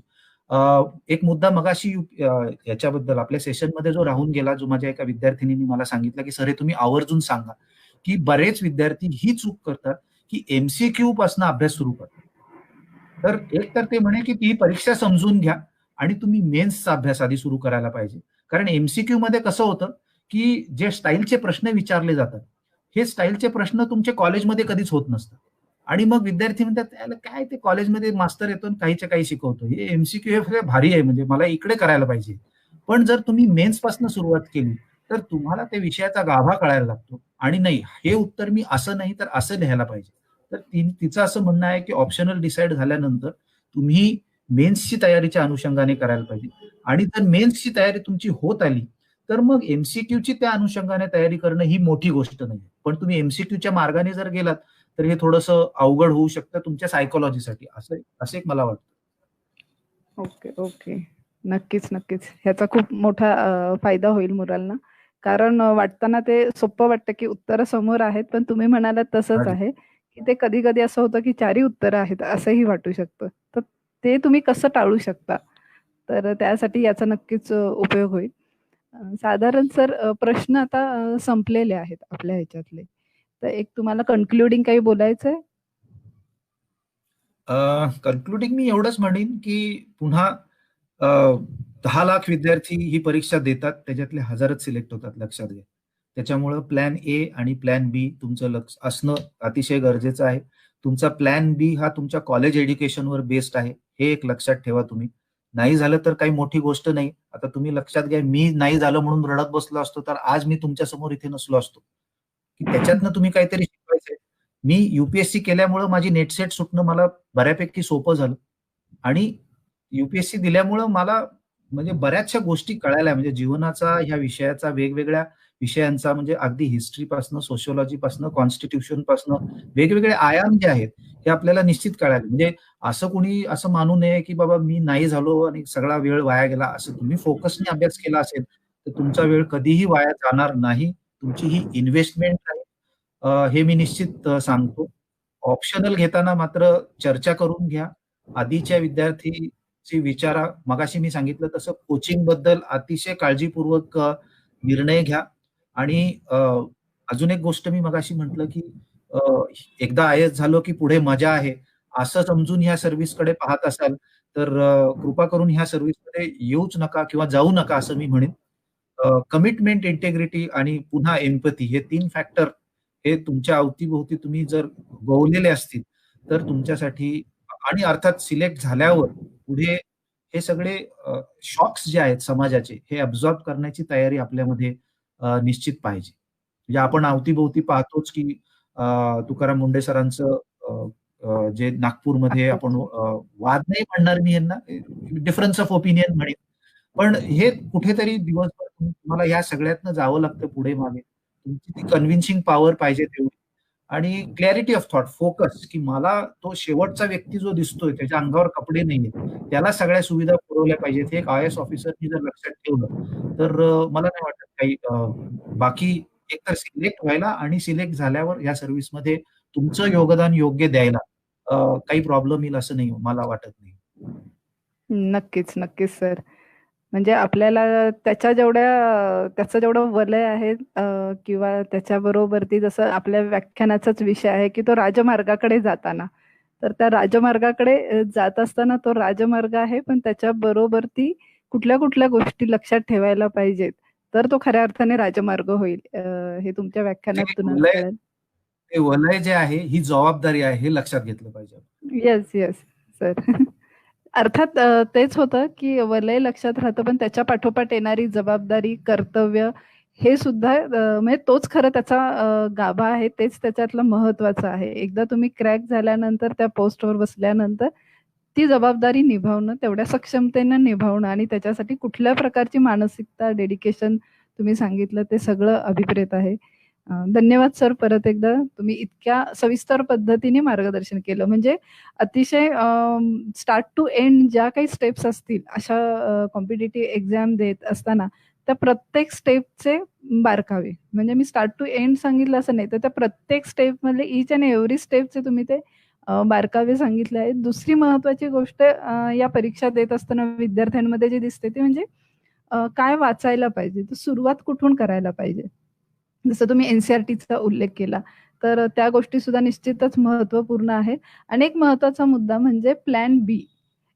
तर प्लॅन बी हा आपला काय म्हणू अयशस्वी झाल्यामुळे प्लॅन बी कडे आलोय असं न पाहता त्याच्याकडे एक पॉझिटिव्ह अँगलने कसं पाहायला पाहिजे. कारण वास्तव स्वीकारणं हे आपल्यासाठीच ते किती महत्वाचं आहे. याची एक जाणीव तुम्ही करून दिली या निमित्ताने. तर त्याबद्दल पुन्हा एकदा तुमचं धन्यवाद आणि परत एकदा आम्हाला अशाच मार्गदर्शनाची गरज पडली. बोला सर. मला इनफॅक्ट तुम्हाला धन्यवाद द्यावे लागतील, कारण साधारण ह्या सेशनमध्ये आपण कॉलेजमध्ये हे कार्यक्रम घेत असतो. आता ह्या हां, हां. आपल्या कोरोनामुळे आपल्याला हे शक्य झालं नाही ह्या वर्षी, पण दिव्यज्योतनी हे सगळं ऑर्गनाईज केलं, याच्याबद्दल तुमचे आणि तुमच्या टीमचे मी धन्यवाद की विद्यार्थ्यांशी मी संवाद साधू शकलो. नक्कीच, नक्कीच सर. तुमच्यासारखे आम्हाला मार्गदर्शक लाभले आणि आता कदाचित आत्ता प्रश्न नसले तरी जसं आपल्याला एक कमेंट आलेली आहे, हो. की याच्यातला प्रत्येक पार्ट वरती जर आपल्याला घेणं शक्य झालं तर भविष्यात आपण तसाही विचार करू. जसं आपण बॅकस्टेजला मगाशी बोलत होतो, की आता आपल्याला वेळेचं किंवा स्टेज मिळणं हो. किंवा एखादा हॉल मिळणं आणि ही आता आपल्याला टेन्शन हे नसणार आहे. कार्यक्रमांची सो गर्दी नाहीये आता. कार्यक्रमांची गर्दी नाहीये. एक्झॅक्टली. सो कोरोनाचा हा एक पॉझिटिव्ह अँगल जर पाहिला तर नक्की, आपण नक्की. असे लेक्चर सीरीज नक्कीच करू शकतो. तेव्हा सर्वांचे आता इथे जे श्रोते होते त्या सर्वांचे देखील धन्यवाद, सरांचे देखील हो. धन्यवाद आणि पुढच्या सेशनला आपण नक्की भेटूया. पुढचं रविवारचं जे सेशन असेल तर त्याच्याबद्दलची सविस्तर माहिती ही तुम्हाला दिव्य झेपच्या पेजवरती मिळेलच. तत्पूर्वी तोपर्यंत आपण रजा घेऊया. धन्यवाद.